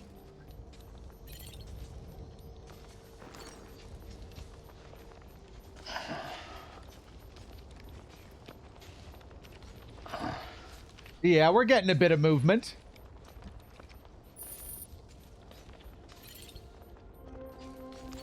Go on, stretch those legs again. One more time.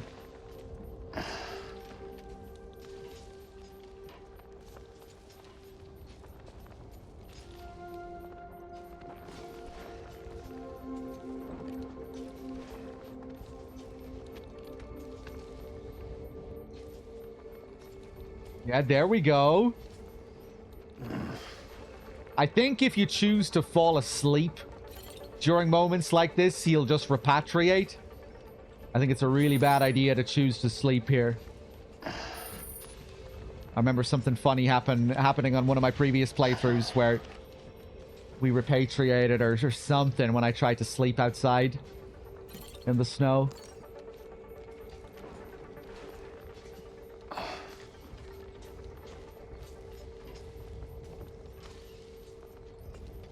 Christ. Right, fuck it. Let's get up, see what happens. Okay, keep going. Here we go. Come on.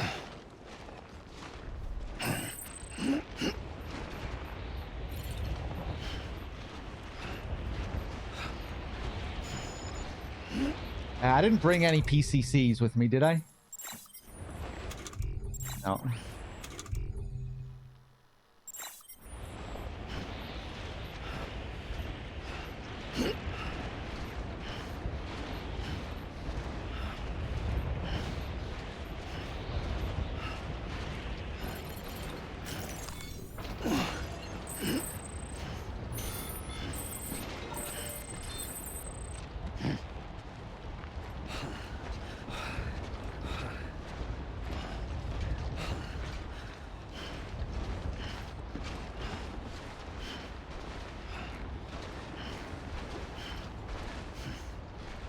Crow.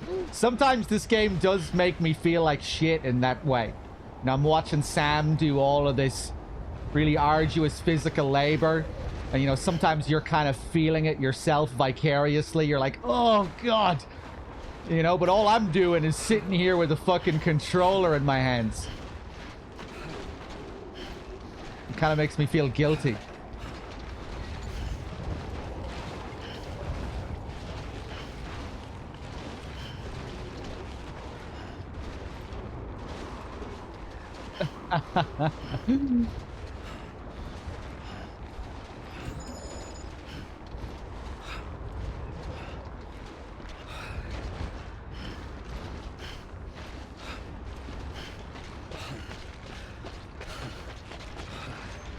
Hold up, hold up, hold up.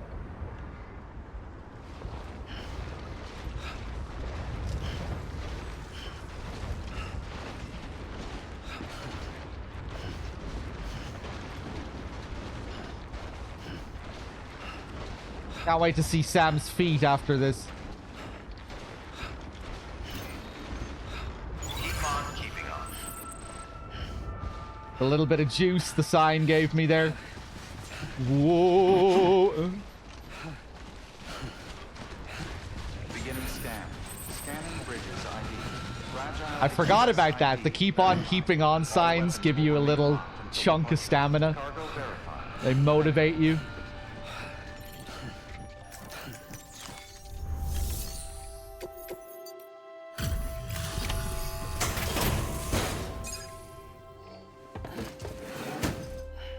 Delivering cargo. Much appreciated, friend. Thanks to you, we can finally move ahead with the dig. I swear, this place is bad enough without having to worry about getting asphyxiated. Not that I need to tell you. You did it after all, though I can't for the life of me imagine how.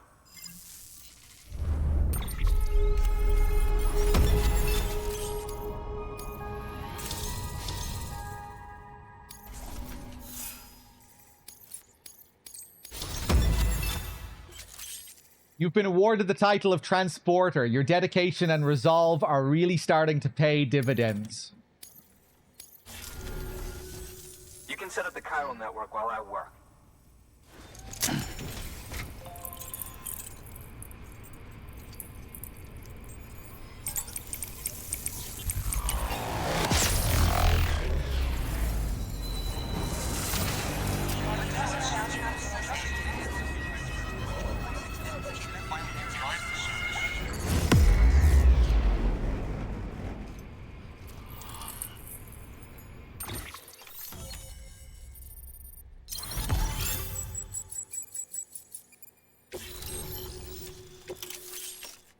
Oxygen mask and hematic grenade level 2.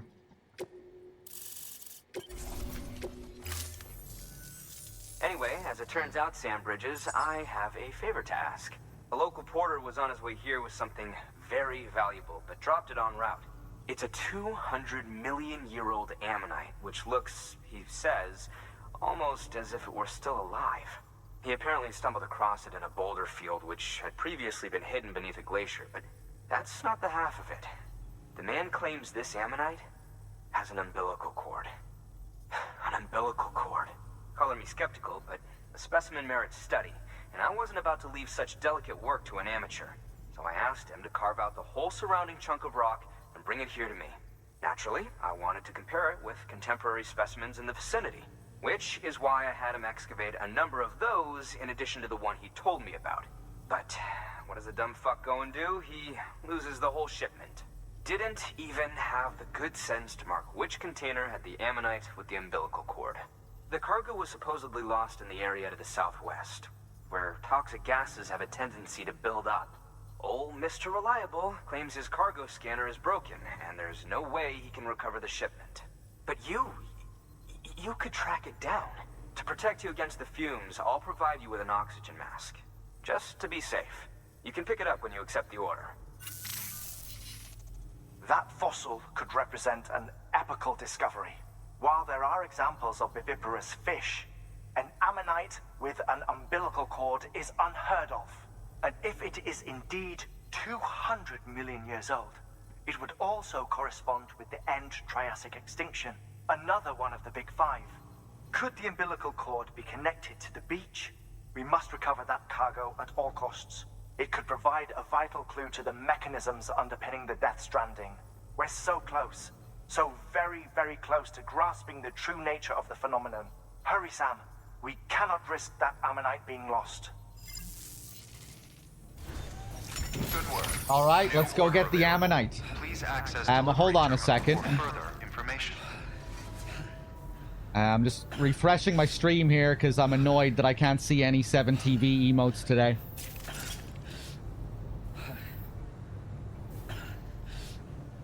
My chat is just a fucking mess of emote codes.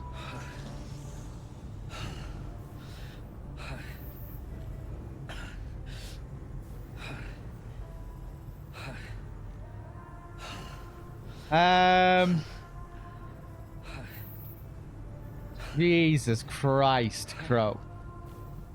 This is making me feel bad for all the people who don't have BTTV and 7TV. Look at the state of this. Hold on a second.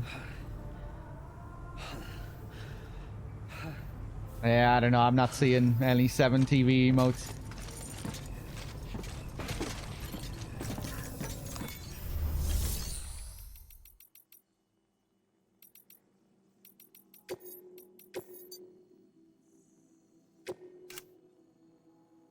Find the ammonites lost by their porter and deliver them to the paleontologist in shelter 4122. One of the specimens has an umbilical cord and may prove to be a vital clue when it comes to unraveling the mystery of the Death Stranding. We have our excavated ammonites here. Okay, I'll accept that order. An oxygen mask, huh? Good idea. Alright, go It'll easy on filtrate the fucking air and emotes, keep you will ya? breathing normally. In addition to protecting you from toxic gases, it'll also help to reduce fatigue from strenuous activity, making it easier to keep your balance.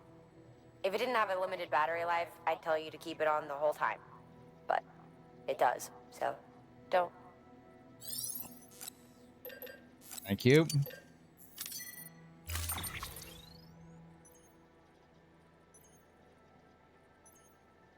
Yeah, I'm using FFZ with the 7TV add-on. I think.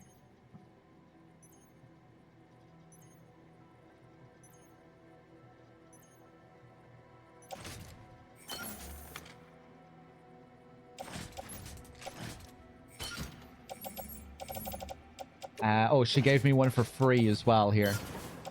Bum ba dum ba dum ba dum ba dum ba dum bum.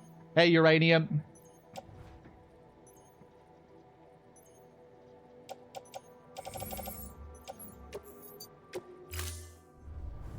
Order assigned.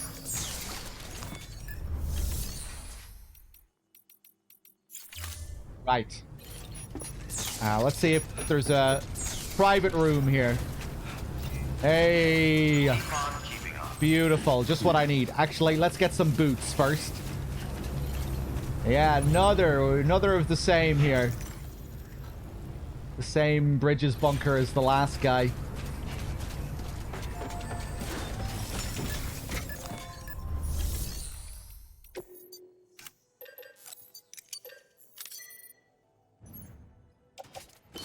There we go.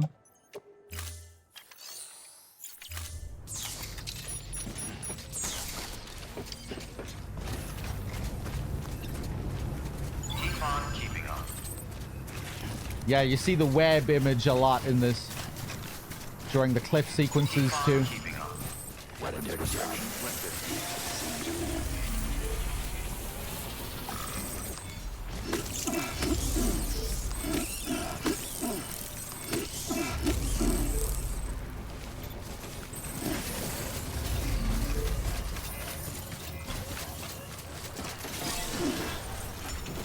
Yeah, or, you know, you can pay extra to get the early access release as well, Toasty. Your work is great.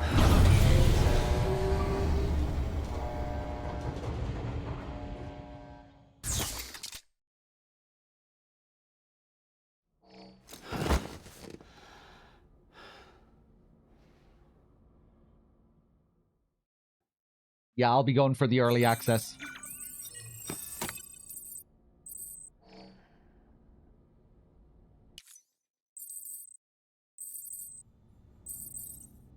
Oh, we don't have the frostbite. Miraculously. Okay, let's take a few cans here.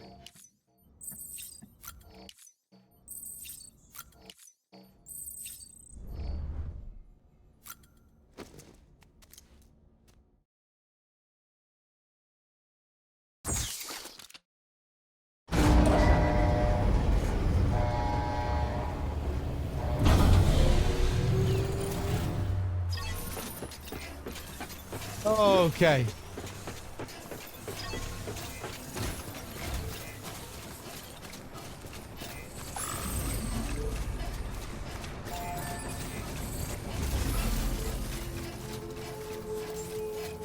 Beginning scan.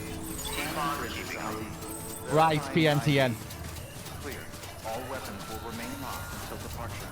All clear. Welcome, Sam Porter Bridges.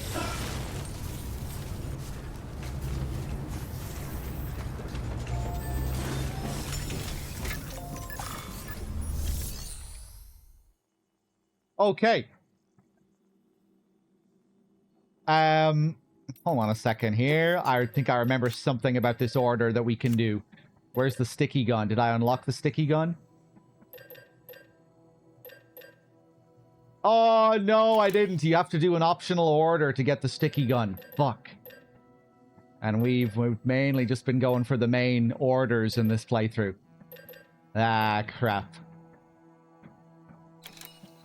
Bola gun, anti-BT gun. Okay, we'll go down and grab them then. If you have the sticky gun, you don't even need to go down into the little crater to get the ammonites.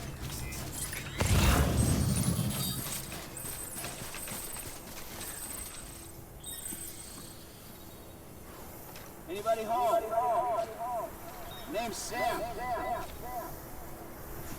Just to get a little echo when we have the mask on. Hello.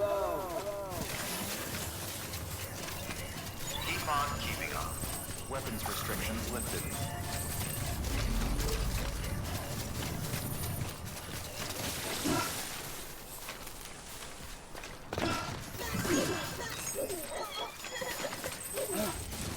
Whoop. I'm playing on PC. Director's Cut PC.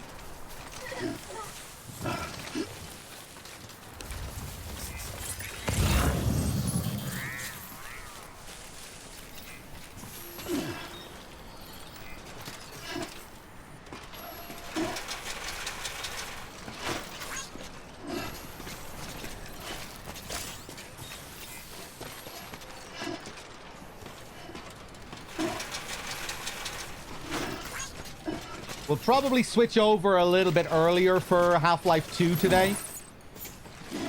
And try and make space for the thing.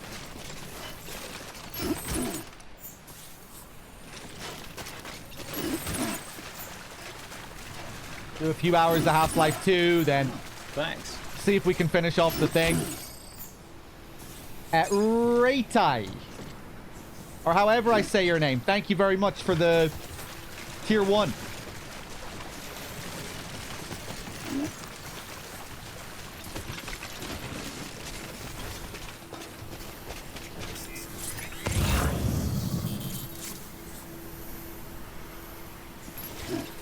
Alright, we'll go up this way.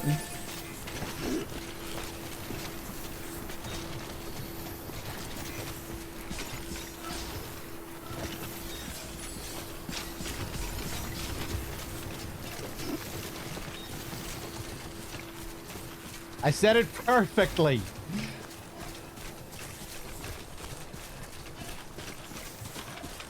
Well, every now and then I have to get a name right, I guess.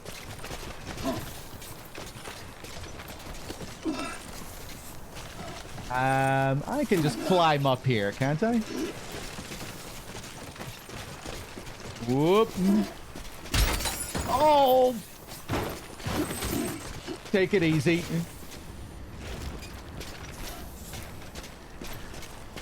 Nice and steady. There we go.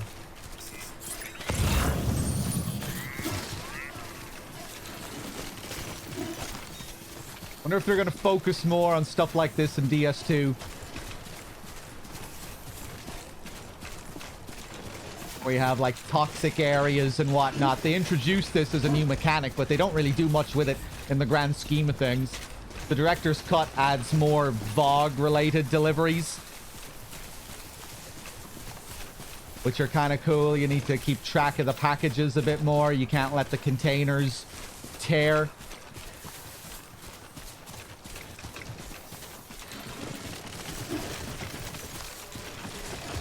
Or if they'll be doing more with that kind of stuff in part 2.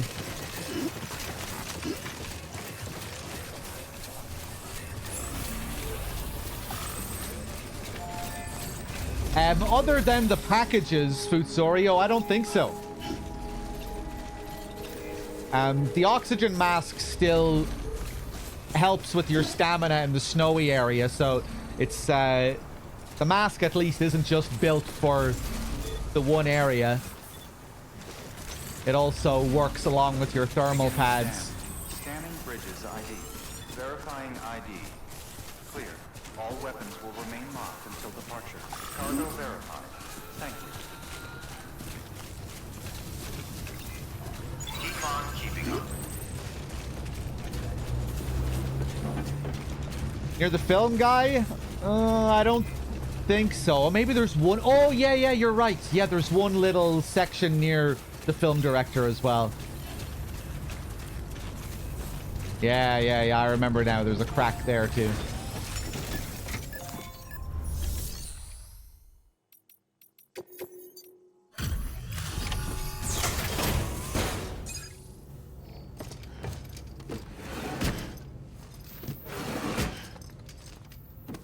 Delivering cargo.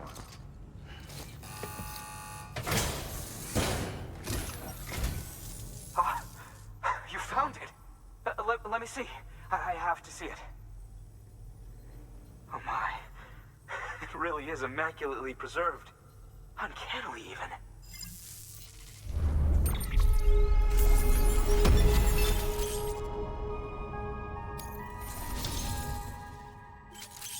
Guild Transporter. Overcome every obstacle and continue to dedicate yourself to your work. We can now receive even more likes. More money. Thanks for bringing in that lost shipment, Sam. And yes, it did indeed include an More of that with light a cash. modified umbilical cord attached. I've already sent some images and a preliminary analysis to Hartman via the network. Interestingly, it seems the surrounding strata contain traces of tar, which lines up with one of his theories. Anyway, I know you only just brought this ammonite here, but I'd like you to deliver it to a colleague of mine, an Evo-Devo biologist. Lately, she's taken an interest in the tar, and I think she'd be eager to examine this particular specimen. It's quite remarkable, and that's to your credit. To clarify, she has been studying how the tar may have influenced the development of various organisms. Accordingly, I would ask that you also recover the tar collectors deployed near her shelter and deliver them along with the ammonite. It would be too dangerous for her to attempt to retrieve them herself, which is why we must impose upon you. By aiding her research, we may yet inch closer to unraveling the secrets of the Death Stranding. We've already made so much progress with the data recovered by the network. With your continued help, I know we can accomplish even more. Good work. Okay, let's head over to the Evo-Devo biologist. Collect 4 tar extraction devices and bring them to the Evo-Devo biologist in Shelter 4124, along with the ammonite that has the umbilical cord attached. Connect the shelter to the chiral network when you're done. Okay. We might set up a couple more zip lines here, just so we can zip back here when we're done with her. Take a couple of PCCs. Take the excavated ammonites.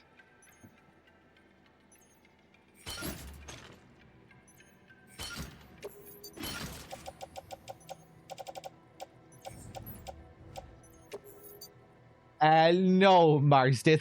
Order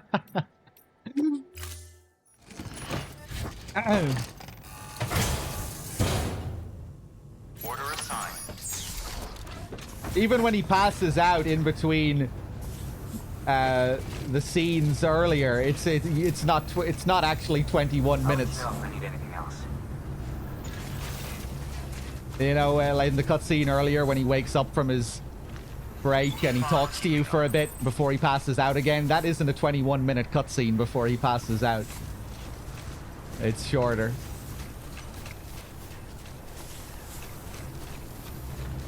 But you know, time is warped in the world of Death Stranding, so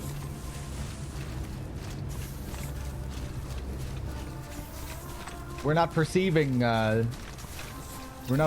time the way it is. Weapons restrictions lifted. Okay. Beginning scan. Scanning bridges ID. Verifying ID. Clear. All weapons will remain locked until departure. All clear. Do I have everything that I want here? Couple of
Please stand clear of the designated construction area.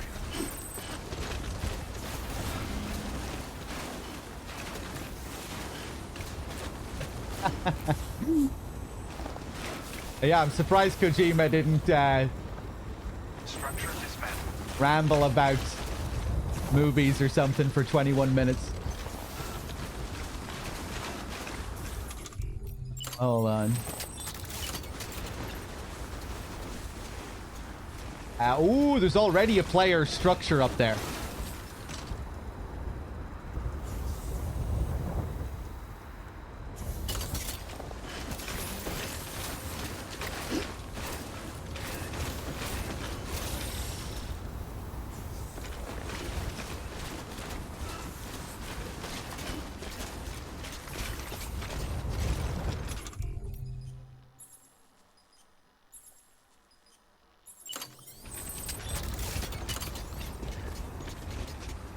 Oh, nice. We actually can make it up there from here. Okay, let's plant this one down. Must you be online to play this game? No. But it'll be quite a different experience playing it offline.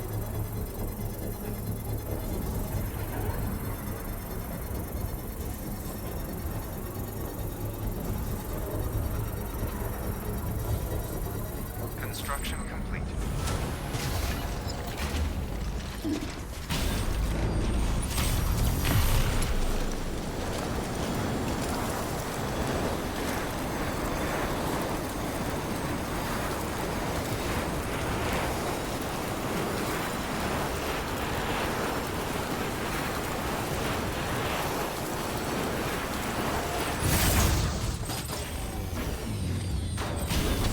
Ooh, there we go.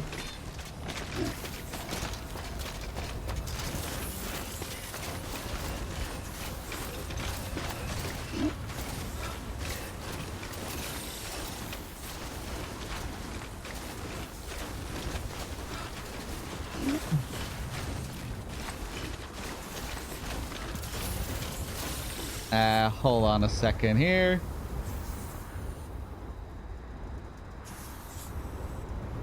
Saying about mismatching in timings. One is real lifelike, another is just shortened for game reasons wise. Yeah, I think I get what you're saying. I don't disagree. I don't think.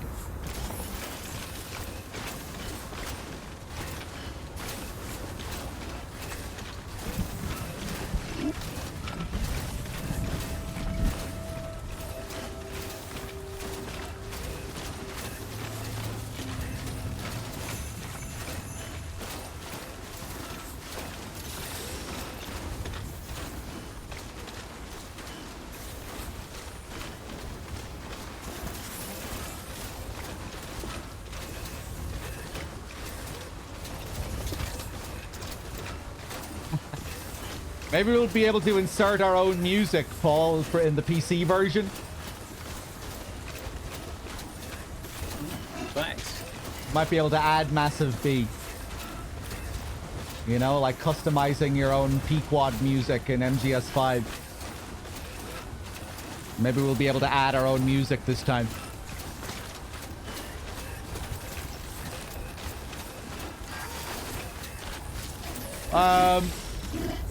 Listo with the 91 as well. Thank you. Cheers, Listo. Good to see you. And Heisenberg, that's very kind of you to say. Cheers. I'm glad you appreciate the content. We're not really doing a super in-depth run of DS right now because we're on the clock.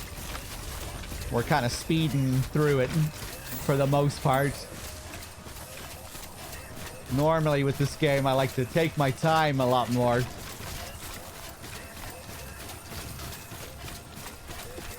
Whereas with this run, I've been a little bit unsettled, but that's okay. It's kind of a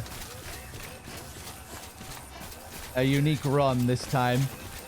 As a part of the subathon, as a part of this build up to the next game. But it's still been a pretty fun playthrough.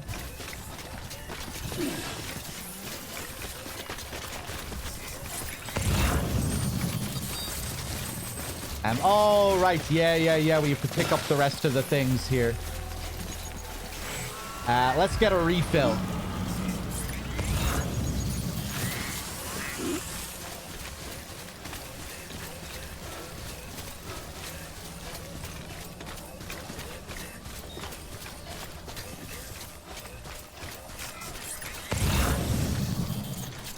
I don't think Kojima wanted you to be able to listen to music on the go in this game. I think they would have added it in the director's cut. They must have been aware of the requests.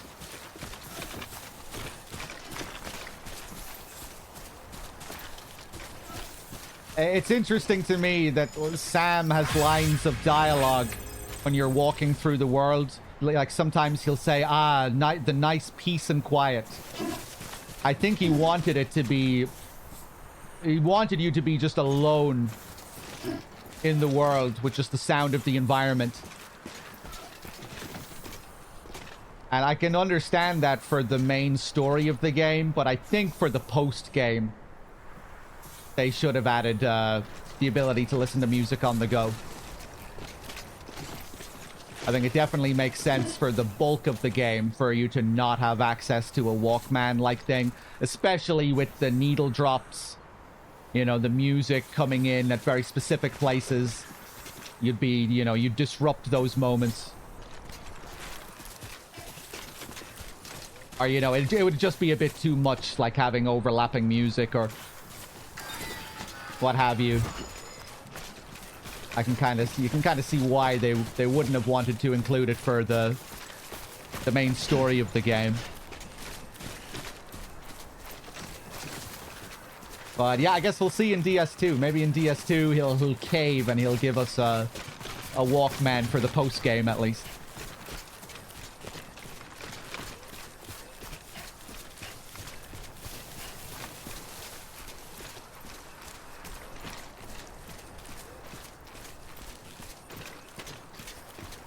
But yeah, outside of the needle drops in the game, you can only listen to music when you stop. If you rest, you'll get the ambient music. If you stop at a player structure, you can listen to music that they've placed. Or if you're in the private room resting, you can listen to music. It always has to be at a moment where you stop playing, stop moving. Other than the scripted needle drops.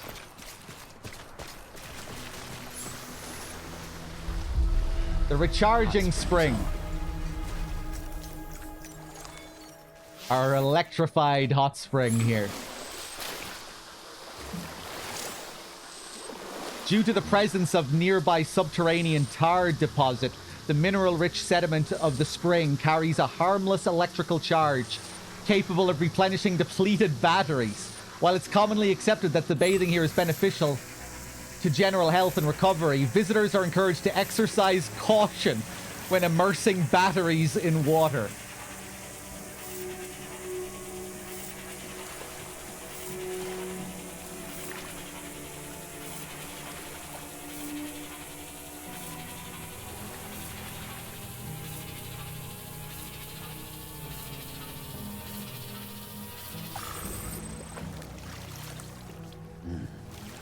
Oh, I like this little theme here.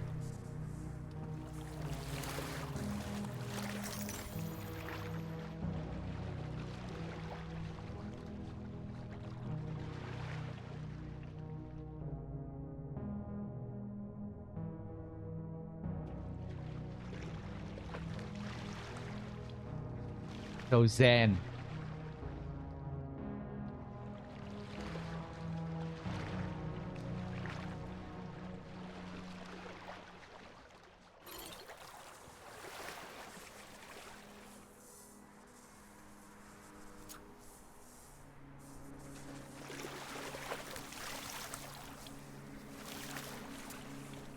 Not gonna swim around, BB?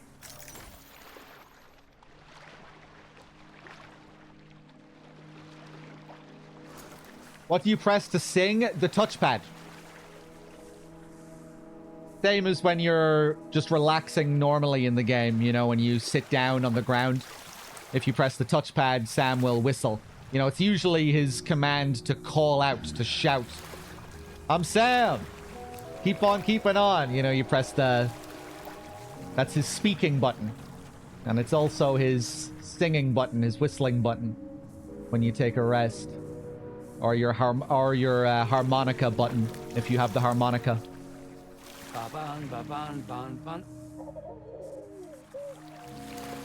Oh, I guess you have to wake up BB first with the singing before she'll swim around. I never really thought about that. I've done this a million times. She always starts off just asleep here until we wake her up. Bun, bun, bun, bun, bun, bun. Bun, bun, bun, bun, bun, bun. Bun, bun, bun, bun, bun, bun. Dana. Dana. Now this is living.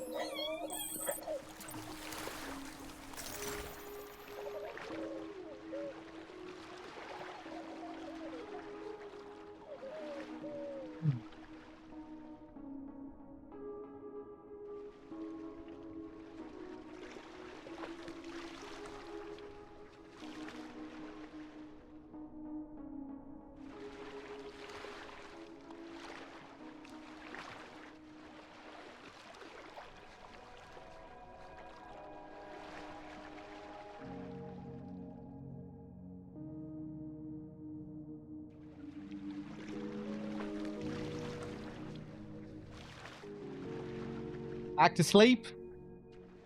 It doesn't look like Lou is in the mood for swimming around here. Maybe she just doesn't do it in this one, in this spring. EU Dana. That's the stuff. Ha ha ha.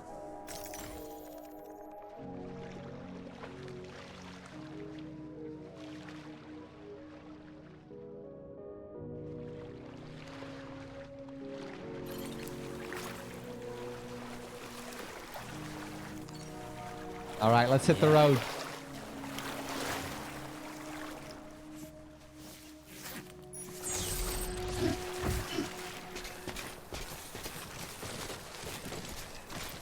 Yeah, it'll be really interesting to see how the soundtrack and everything lands in the second game. If they're doing a similar kind of thing. If you're talking, see some people there talking about how it was kind of lightning in a bottle. Very novel, fresh, unexpected. You didn't really know anything about the game. But even if they do some of the same kind of things in DS2, it might still hit different if the overall tone of the game is significantly different. I've seen barely any footage of the game, but it looks like it's going to be like a lot brighter. Like we'll be going to sunnier locations. Seems like it might not have the same kind of melancholy that the world of DS1 has with its Icelandic environments. I saw that one shot of that desert-looking landscape, which you've seen kind of all over the place in promo materials. It was one of the images I couldn't avoid, and it just looked, it was kind of striking how colorful and sunny it looked, on first glance at least. I'm looking forward to the day and night cycle in that regard too. You know, how the nighttime traversal will reshape the atmosphere. Just thinking about how this game would be if you could move around here in the dead of night. You know, it would make some of these areas even lonelier, spookier, with all the ghosts around.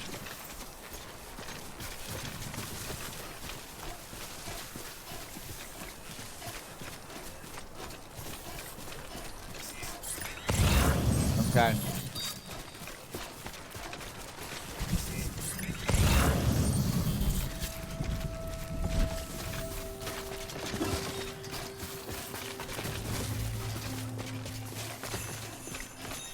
I saw people say as well, like Wood Kid said something about there being more of a focus on like small contextual pieces of music, like the sound changing in many different ways depending on the player's actions. So that should be interesting to see. I always loved that kind of contextual sound design, like tiny little nuances and changes depending on what the player does.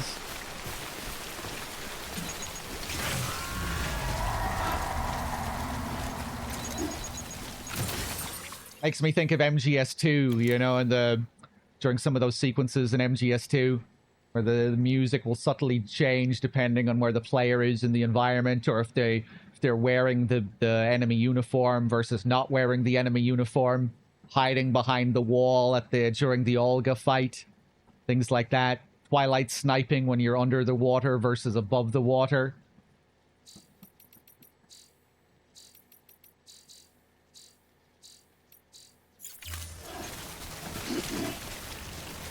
So it'd be cool if we get a lot of that kind of stuff in DS2.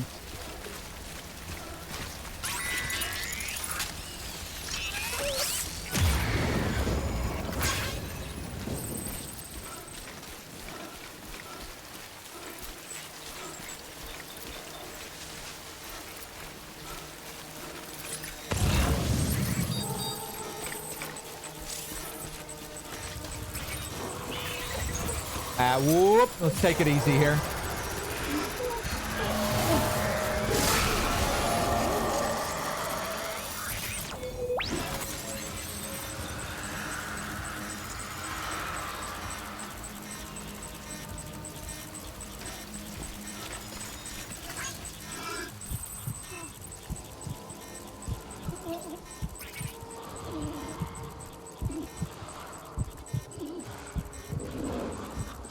I think so, Mars did. I think it's the core of the game will still be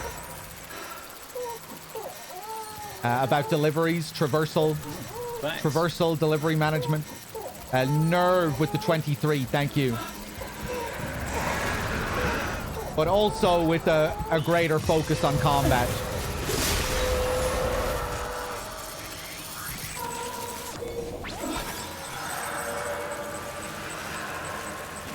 Which is what I'm the most concerned about.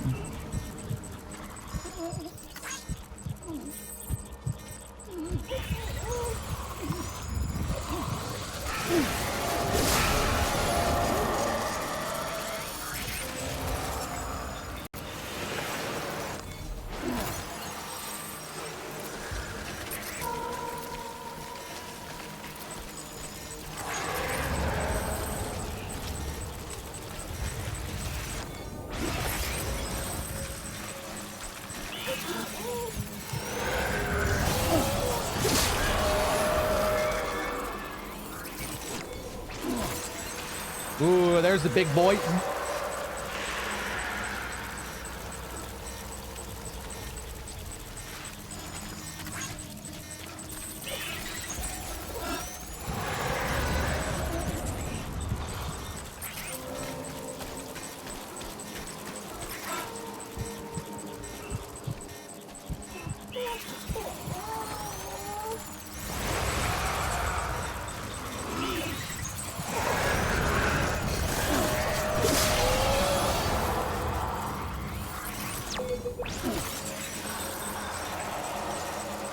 Yeah, it should be interesting, Ichiban. I certainly hope it's a bit more fluid, a bit more responsive with its menus.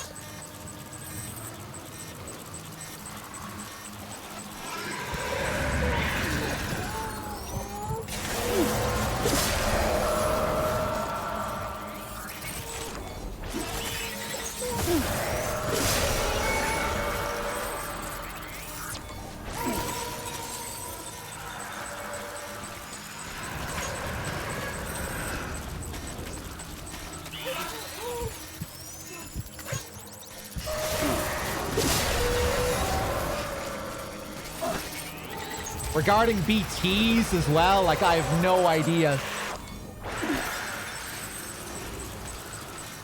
Again, I've seen barely any of the game, so I don't even know if there are going to be like these kinds of BTs again in the game. Are we going to be also fighting ghosts? I have no idea. So I'll be curious to see how they spice up BTs as well, assuming there's going to be BTs. I'm going to assume there will be. It also feels like, you know, it's a big part of the game's identity.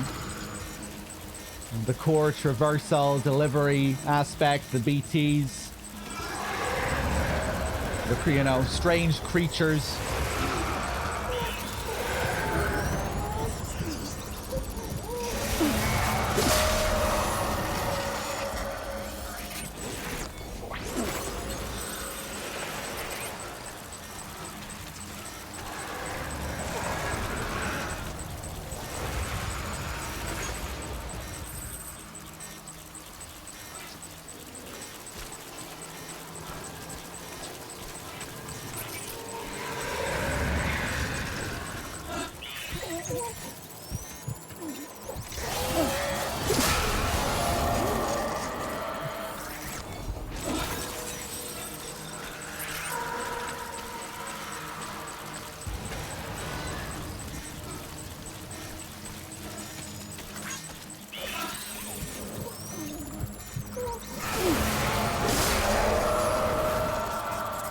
Yeah, Jonku, recycling can be a bit of a pain. Having to go into that one individual menu.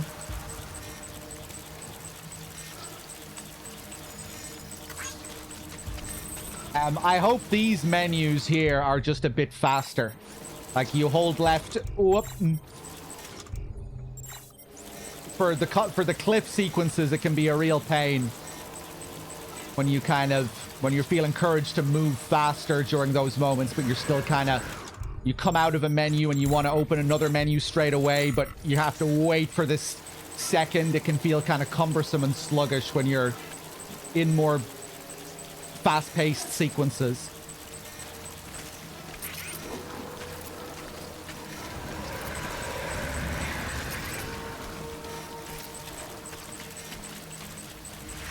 When can we expect you to go live with DS2? I am not sure yet, but I will let you know at least 12 hours in advance.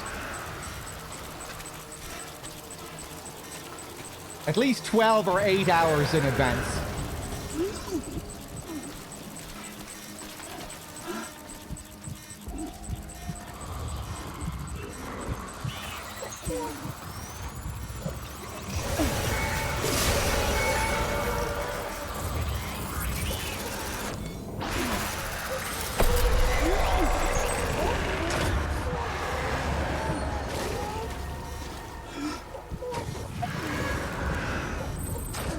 Right, I can still hold my breath. I wasn't even thinking about that with the mask.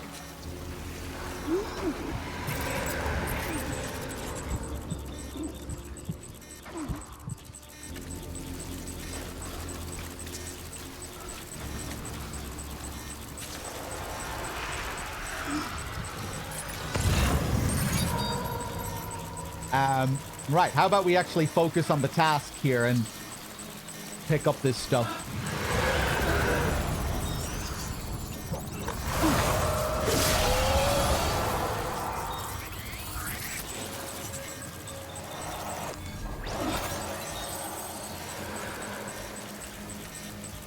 You're right, Mask. I think I see what you're saying.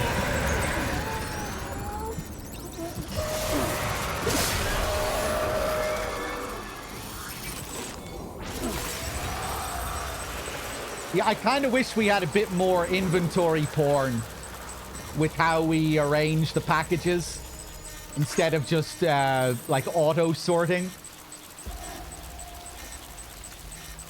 I feel like they might have been able to do some like nice, satisfying RE4 style inventory porn with the package setups. I'm sure not everyone would like that.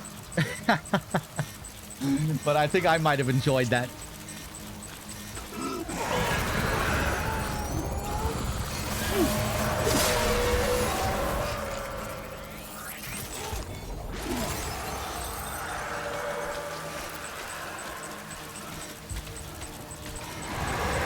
Even more menuing. Just what this game needs.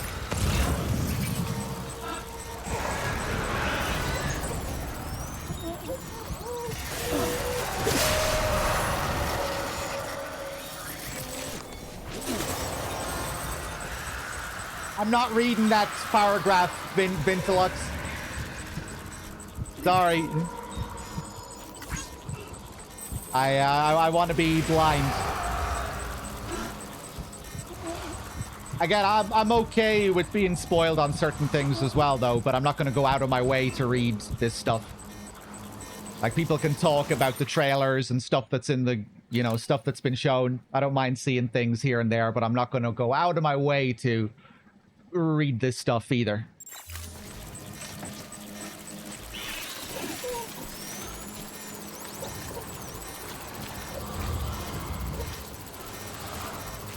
It was something I mentioned about the dynamic music. Okay, okay. Either way, it's I'm okay. I'm okay not knowing because I read the first line and you were talking about like the intro to the game, and I'll just I'll wait until I see the intro to the game.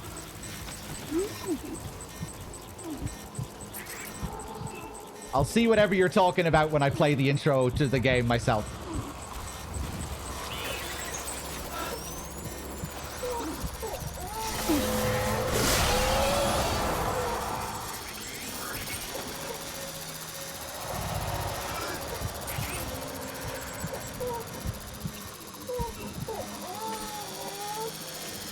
Okay, where am I going?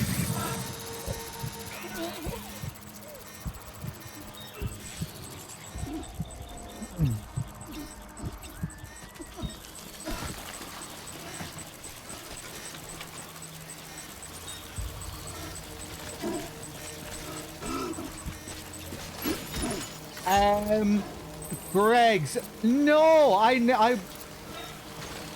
guess I can kind of see what you mean with maybe some of the visual similarities. But I found myself way more engaged by the menus of DS when compared to MGS5. Because the systems were all, like on a first playthrough, the systems were all so new and I didn't really know how the game functioned. You know, when it came to like all the materials and how I'm supposed to be using these materials. It kind of felt like I had to engage with them a bit more. I feel like even now I don't really know what half of the fucking menus do in MGS5. You know, I just kind of let the mother base system do what it does and I barely engage with it.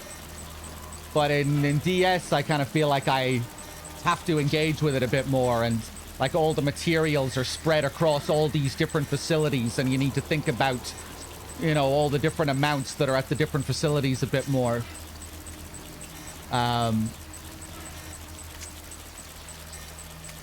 Yeah, and I guess in this game I feel incentivized to use way more of the tools and things that are in the game. Whereas in MGS5, I'm just like, you know, trank gun, Fulton the planet, etc. Whereas in this game, you know, I'm using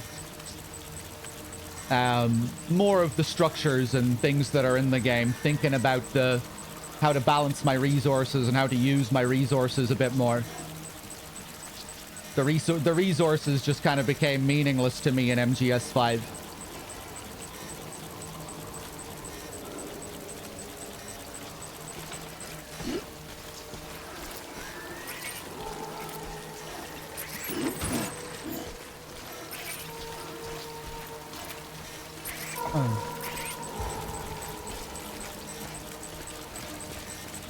It's one thing I like about this game as well, just thinking of MGS5. Like when it comes to the way this game handles materials and resources versus the way 5 handles it, even right down to the way you interact with the items themselves. Like the go in MGS5, you go into some random room, you hold circle for a few seconds until you pick up all this shit. In Death Stranding, it feels more integrated into the world of the game. Like even just the way you physically pick them up as Sam. You know, it's integrated into who we are as this delivery guy. It feels like a more tangible, physical part of the world.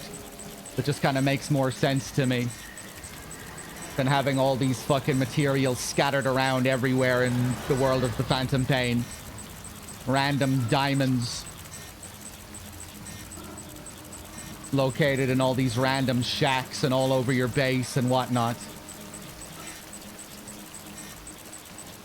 And it just feels like you need to think a bit more with how you manage all these materials that you have.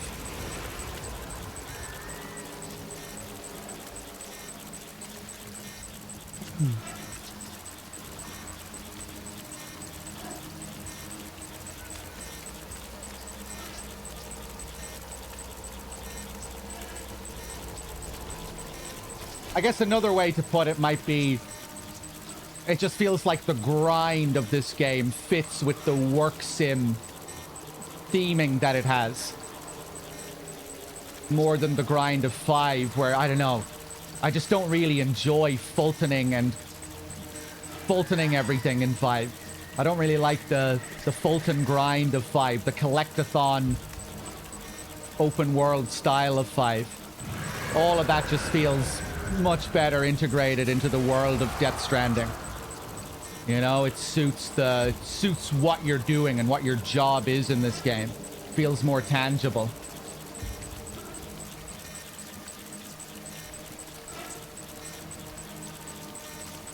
Okay.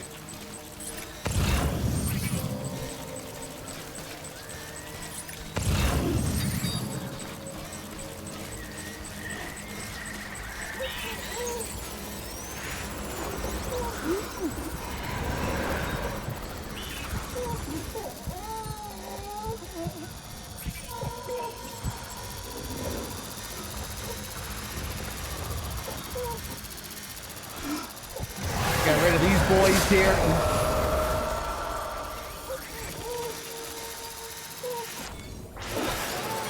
Yeah, I don't know if I'd say that exactly, Vinyl. Like every year, with every camp you go to, with every main base that you go to in MGS5, there are resources everywhere, containers everywhere. The guards are resources that you Fulton. But yeah, I don't know. It just feels like a really dull grind to me in 5, and doesn't really feel like it's a meaningful part of the world in the same way that it does in this. You know, just going into some fucking random boring room with these random resources that are on the floor. I don't even know what these resources are doing for me, or like what I'm able to create now with them. You know, it just felt like you were always topped up in that game.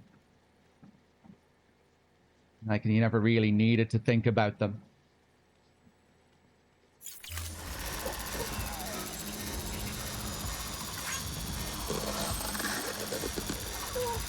You know, when you're building roads in this game, and you're like, you really have to put in a bit of effort thinking about your ceramics and your metals, and you know, moving from distro center to distro center to distro center to prepper to prepper to prepper to get the most out of all these materials. Like you're kind of engaging with that system a lot more.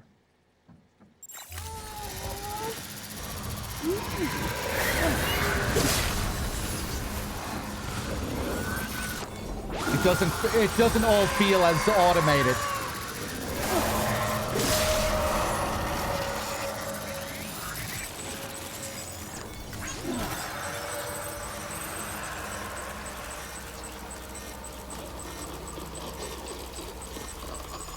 Yeah, and I guess in MGS5, all of that stuff is centralized to Mother Base.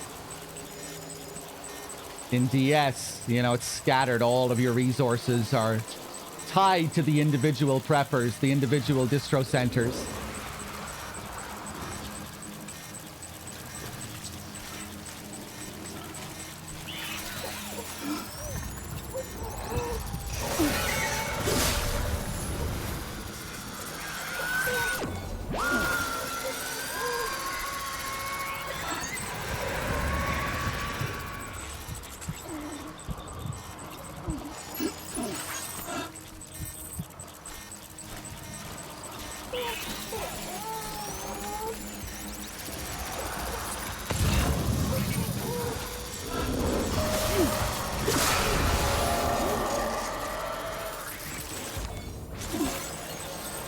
Okay, I'm barely focusing on what I'm doing here.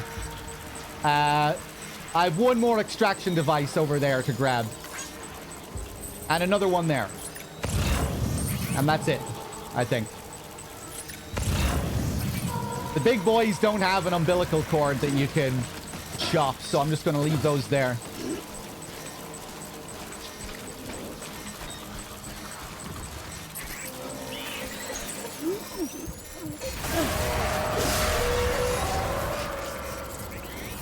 The big BTs were in the original version of the game, yeah.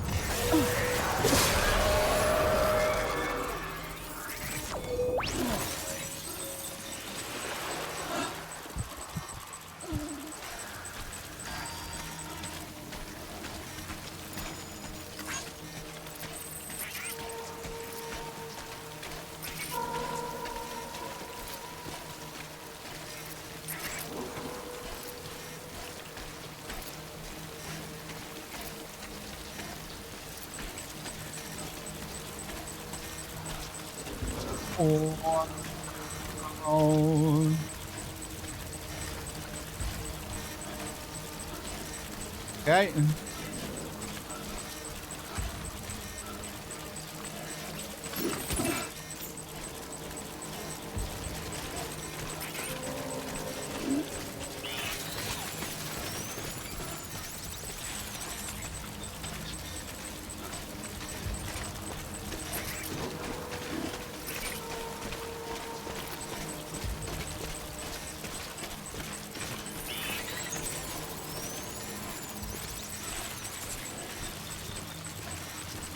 Well, they can chase you if you alert them.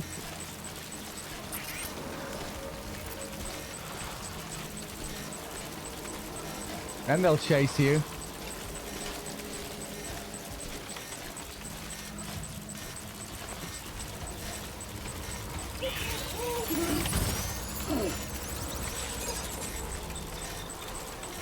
But yeah, it would have been nice if we got more complicated BTs halfway through the game. Once you learn how to deal with one group of BTs, you've learned how to deal with them all, more or less.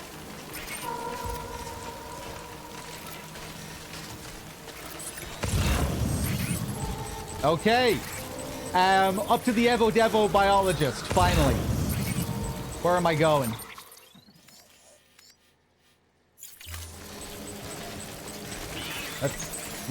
Let's get out of this BT area here.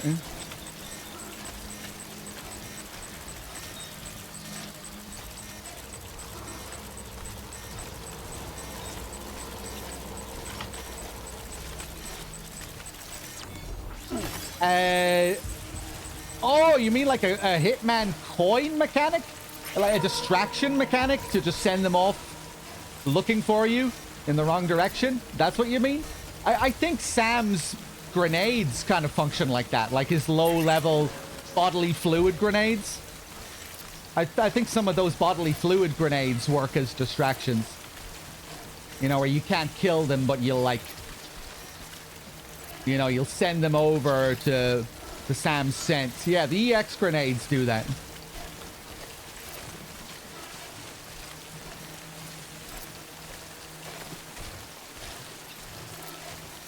And we never did test the piss blood grenades. That does something different as well, and I'm not sure what it does. I can't remember. Okay.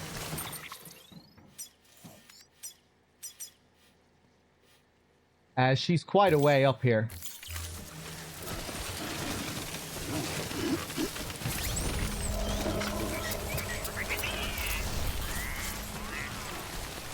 Maybe we'll stop for another bath in the hot spring.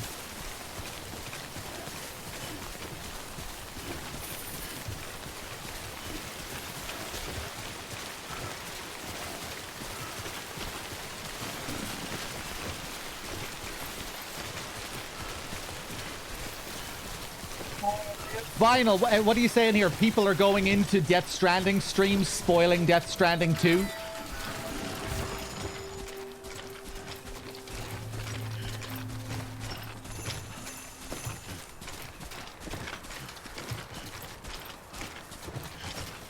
Spoiling big things that haven't been shown in trailers. Right, I forget that that's a thing that people do on Twitch when new games come out.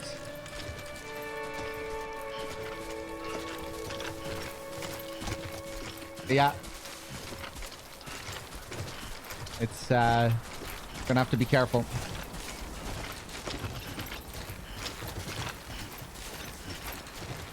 Hey, pretzel.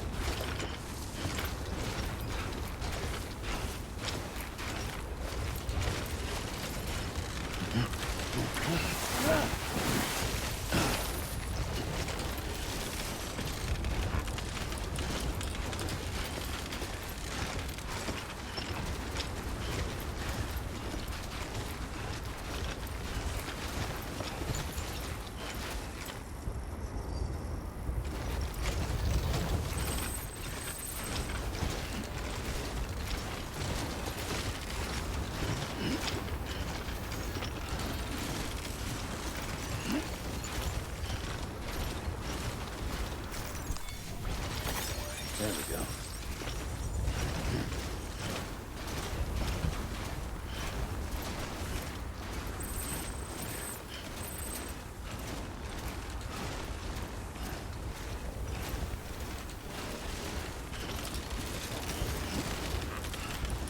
I auto-delete long messages? I'm not gonna do that. I'm not sure if you can do that. But even if you can, you know, I'm sure people will be able to spoil major things with small messages too. And I want people to be able to write long messages. Thanks. And Phantom Cigar with the 61, thank you. Am I aware of local sub mode? No, what's that? Scanning Bridges ID. Fragile Express ID verified. All weapons will remain locked until departure. Cargo verified. Thank you.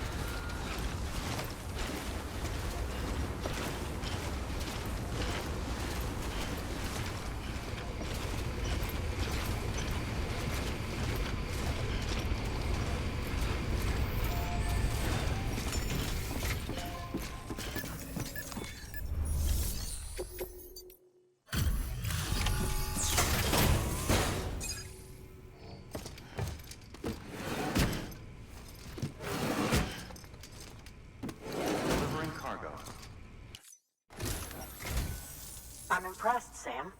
Not many people would have even attempted this. May I have a look? Not a scratch on it, and the tar inside is safe and secure. You do not disappoint, my friend.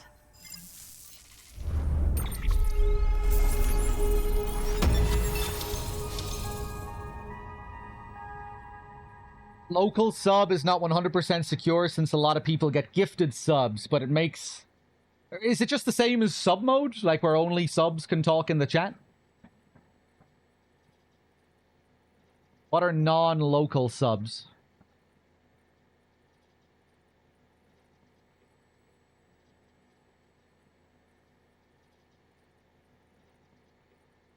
Sub mode, but only for the streamer.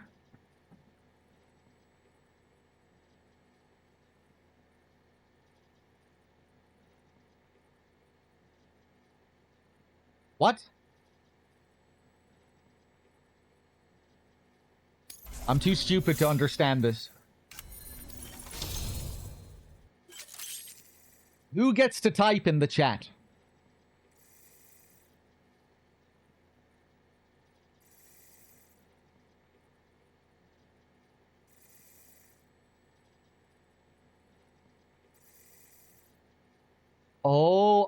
Oh, it's just I only get to see sub messages. Oh, I see. Okay.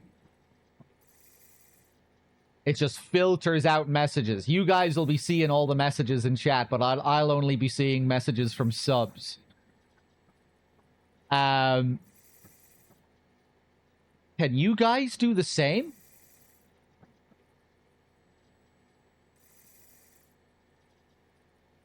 Viewers can also do it. Ah. Ah.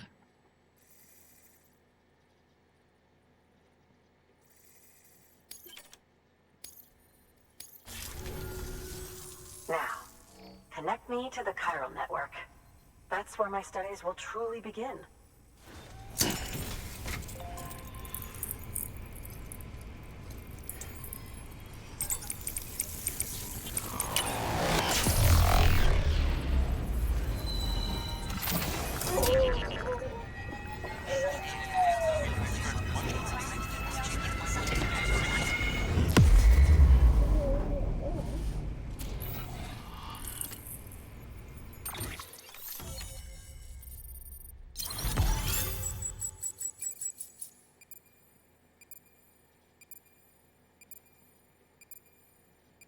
Then you get people who subscribe to be assholes and then cancel. Yeah, I don't know. We'll see. Grenade launcher. Thank you. It goes without saying, but I am convinced that the tar is related to the BTs and the Death Stranding. After all, both it and Timefall are the defining features of the post-Stranding ecosystem. Sudden environmental changes such as these invariably lead to the extinction of organisms that fail to adapt. Those that do adapt do so by virtue of enhancers, the regions of DNA that grant successful organisms their advantages. These genetic factors are the key to evolution. But there are genes which have the opposite effect, those which disadvantage organisms. Extinction factors, as they have been called. These are the seeds of advancement and obsolescence. Such factors may lie dormant within us all, a choice waiting to be made. For every being since the advent of life itself. If so, then ancient proof may hide deep within the tar. evidence of these genetic decisions that may aid us in navigating our current crossroads. In any event, thanks to you, I can now study the composition of the tar in greater detail. I'll make sure to share any interesting results with you later. Well done, Sam. You furthered our research into the Death Stranding in ways you cannot imagine. Thank you again for bringing me Mama's body, as well as that ammonite. Mama. Speaking of which, my analysis of its umbilical cord is proceeding apace. I've been comparing the data against some of our restored archives. Anyway, would you mind returning to my lab? Preparations are finally complete for the chiral relay integration. If you could collect the necessary materials for the restoration work and bring them here, I would be most grateful. Okay. Good work. Back to Hartman's lab. We'll switch over and do some half-living soon, I think.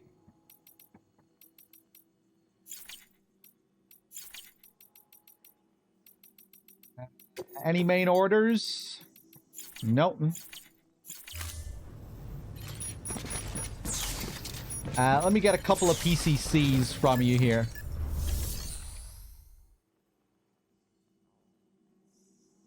Yeah, maybe 1 month follower mode. I do kind of feel bad for new followers as well, though, just not being able to talk. But yeah, maybe we'll do that in 1 month follower only mode or 1 week follower only mode. Even having it on 1 week follower only mode might make a significant difference.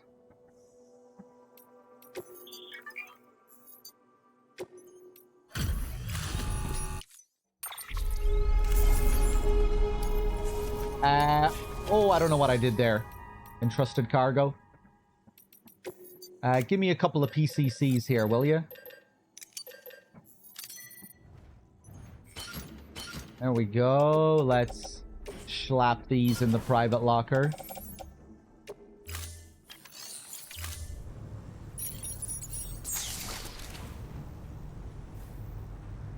I'm really enjoying the Half-Life 2 playthrough, yeah.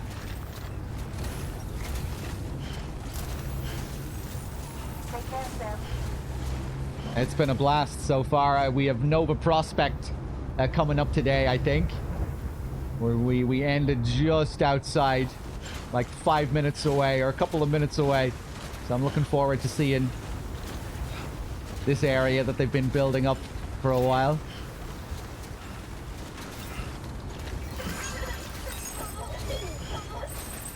Alright, we'll place down a PCC here. Weapons restrictions lifted.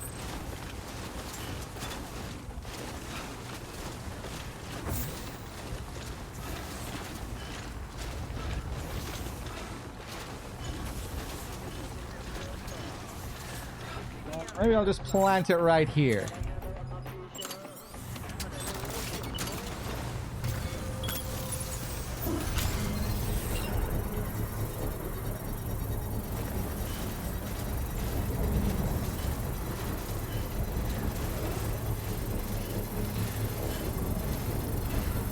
Ba-da-da-da-doom. Ba-da-da-da-dum. Construction complete.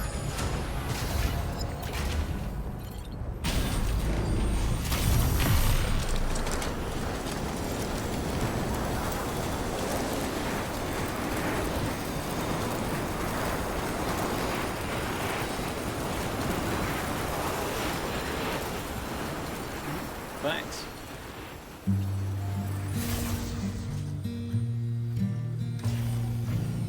Snake with the 58 and the 56 in a row.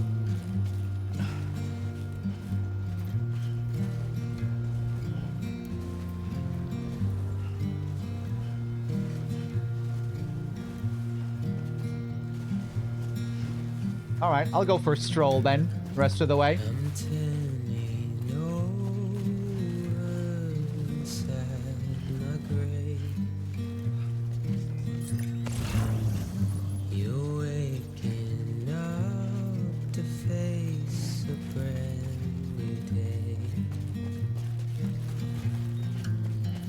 The thoughts I tried to sway would not behave.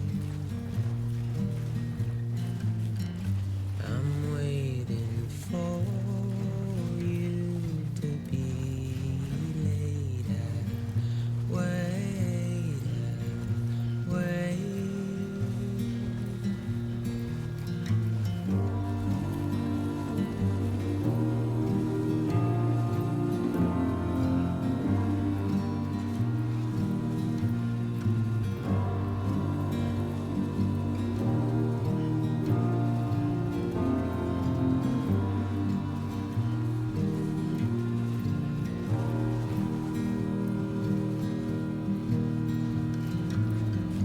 I'm making up my mind to not decide.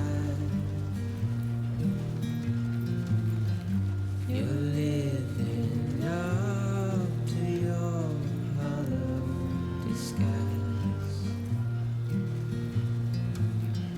The fateful forced its face upon the prize. I'm making excuses for my reprise,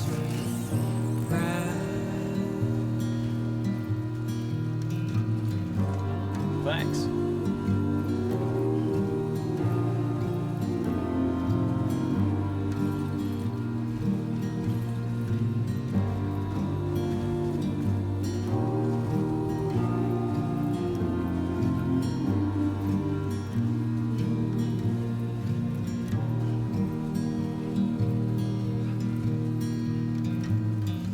I'm helpless and hopeful to remain so. You're reckless and ready to have a go. The silence sent a scream into the cold. I'm pessimistic even though I hope I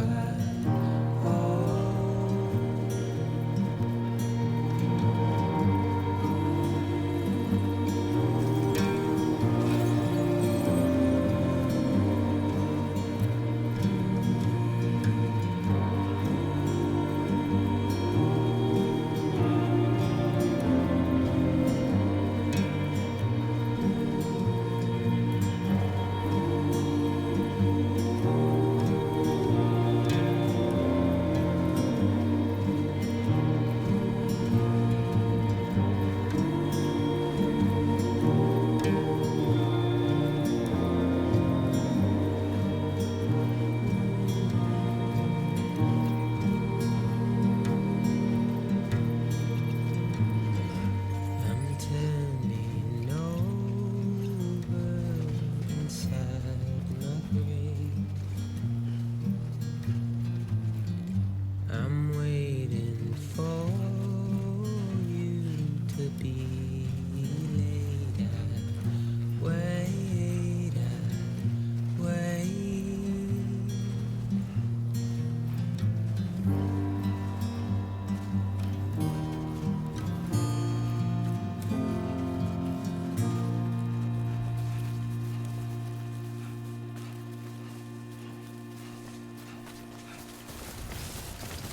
Hey, lovely.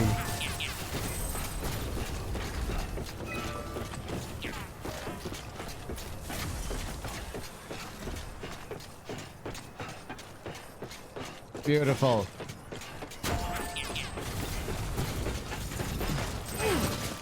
Now you can double jump, Sam.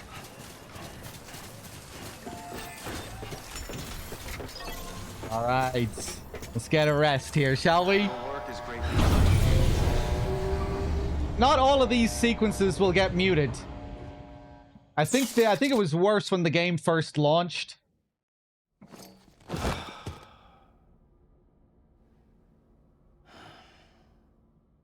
remember Ludwig Forsell talking about... He mentioned that he was going to talk to, you know, the executives and the business heads to see if he could stop music from getting muted on YouTube, and I think he managed to pull it off to some degree. Blood collection complete. Thank you for your generosity. I remember there was something about that when the game first launched. Like initially everything was getting muted, but then it wasn't as bad. On my last Director's Cut playthrough, I checked the final part of the game, and I don't think any of the tracks got muted on my last YouTube upload.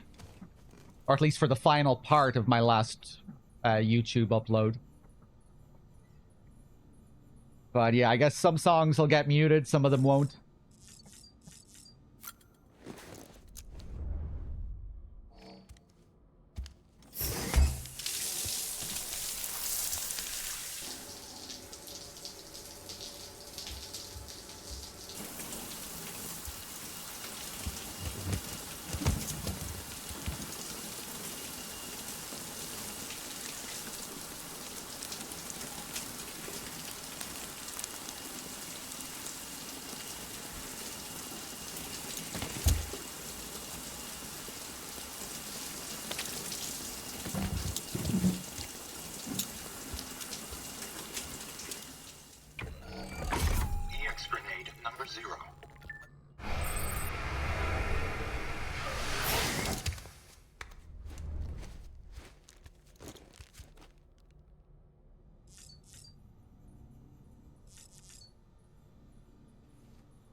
Okay, I think I might leave it here for tonight. We'll go up, we'll save.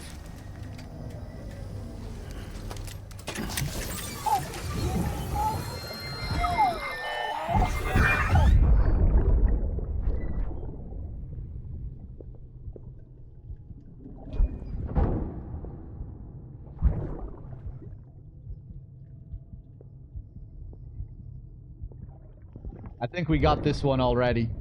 Drunk Mads, Dancing Mads, Naked Mads in Freeze, Crying Mads, Happy Mads, Santa Mads.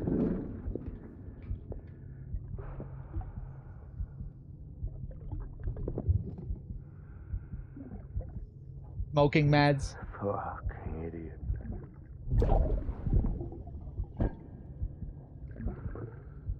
Thinking you could keep us safe. Yeah, the GTA 4 VODs get... They have a few portions like that where the tracks get muted, the stream gets muted.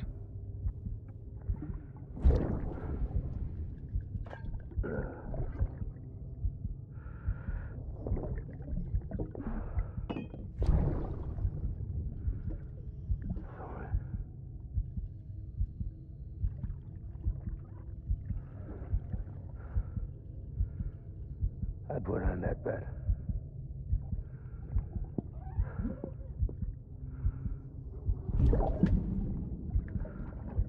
It's just you and me now, baby. That's all I got. I'll keep you safe. No matter what.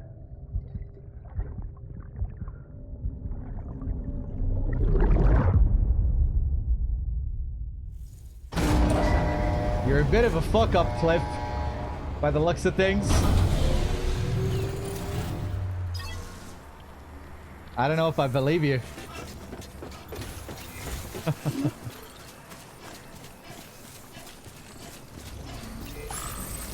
grab a few crypto biotes here. Alright. Yeah. How about we switch over, do a bit of Half-Life 2. Then maybe after 3 or 4 hours, switch over, see if we can finish off the thing. I think that's what we'll do. It's almost 10 past 6. We'll be able to have a good chunk of Half-Life 2 and then a decent chunk of the thing afterwards.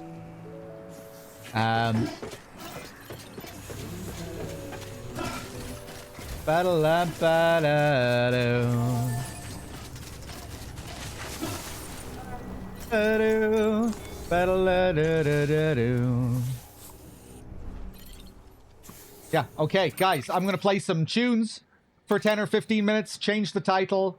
I'll probably get a bite to eat as well. Yeah, so probably like 15 minutes. I'll play some tunes while you wait, and then we'll get started with some more Half-Life 2.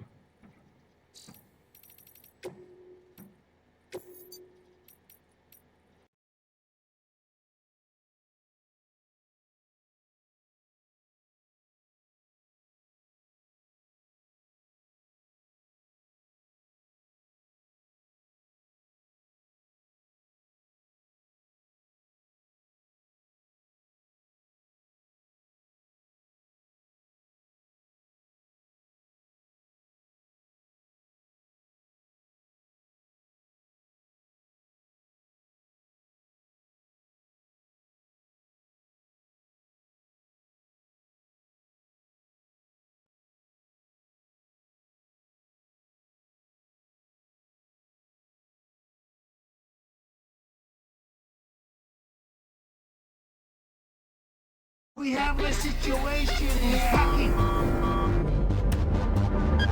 He's packing. This guy is loaded. He's packing. He's packing. This guy is. Hey, alarm! Alarm! Hey, alarm! Alarm! He's packing. Hey, alarm! Alarm! This guy is loaded. He's packing. Hey, you! Please, what do you want? Please. Certainly hot in here. Come on! Okay.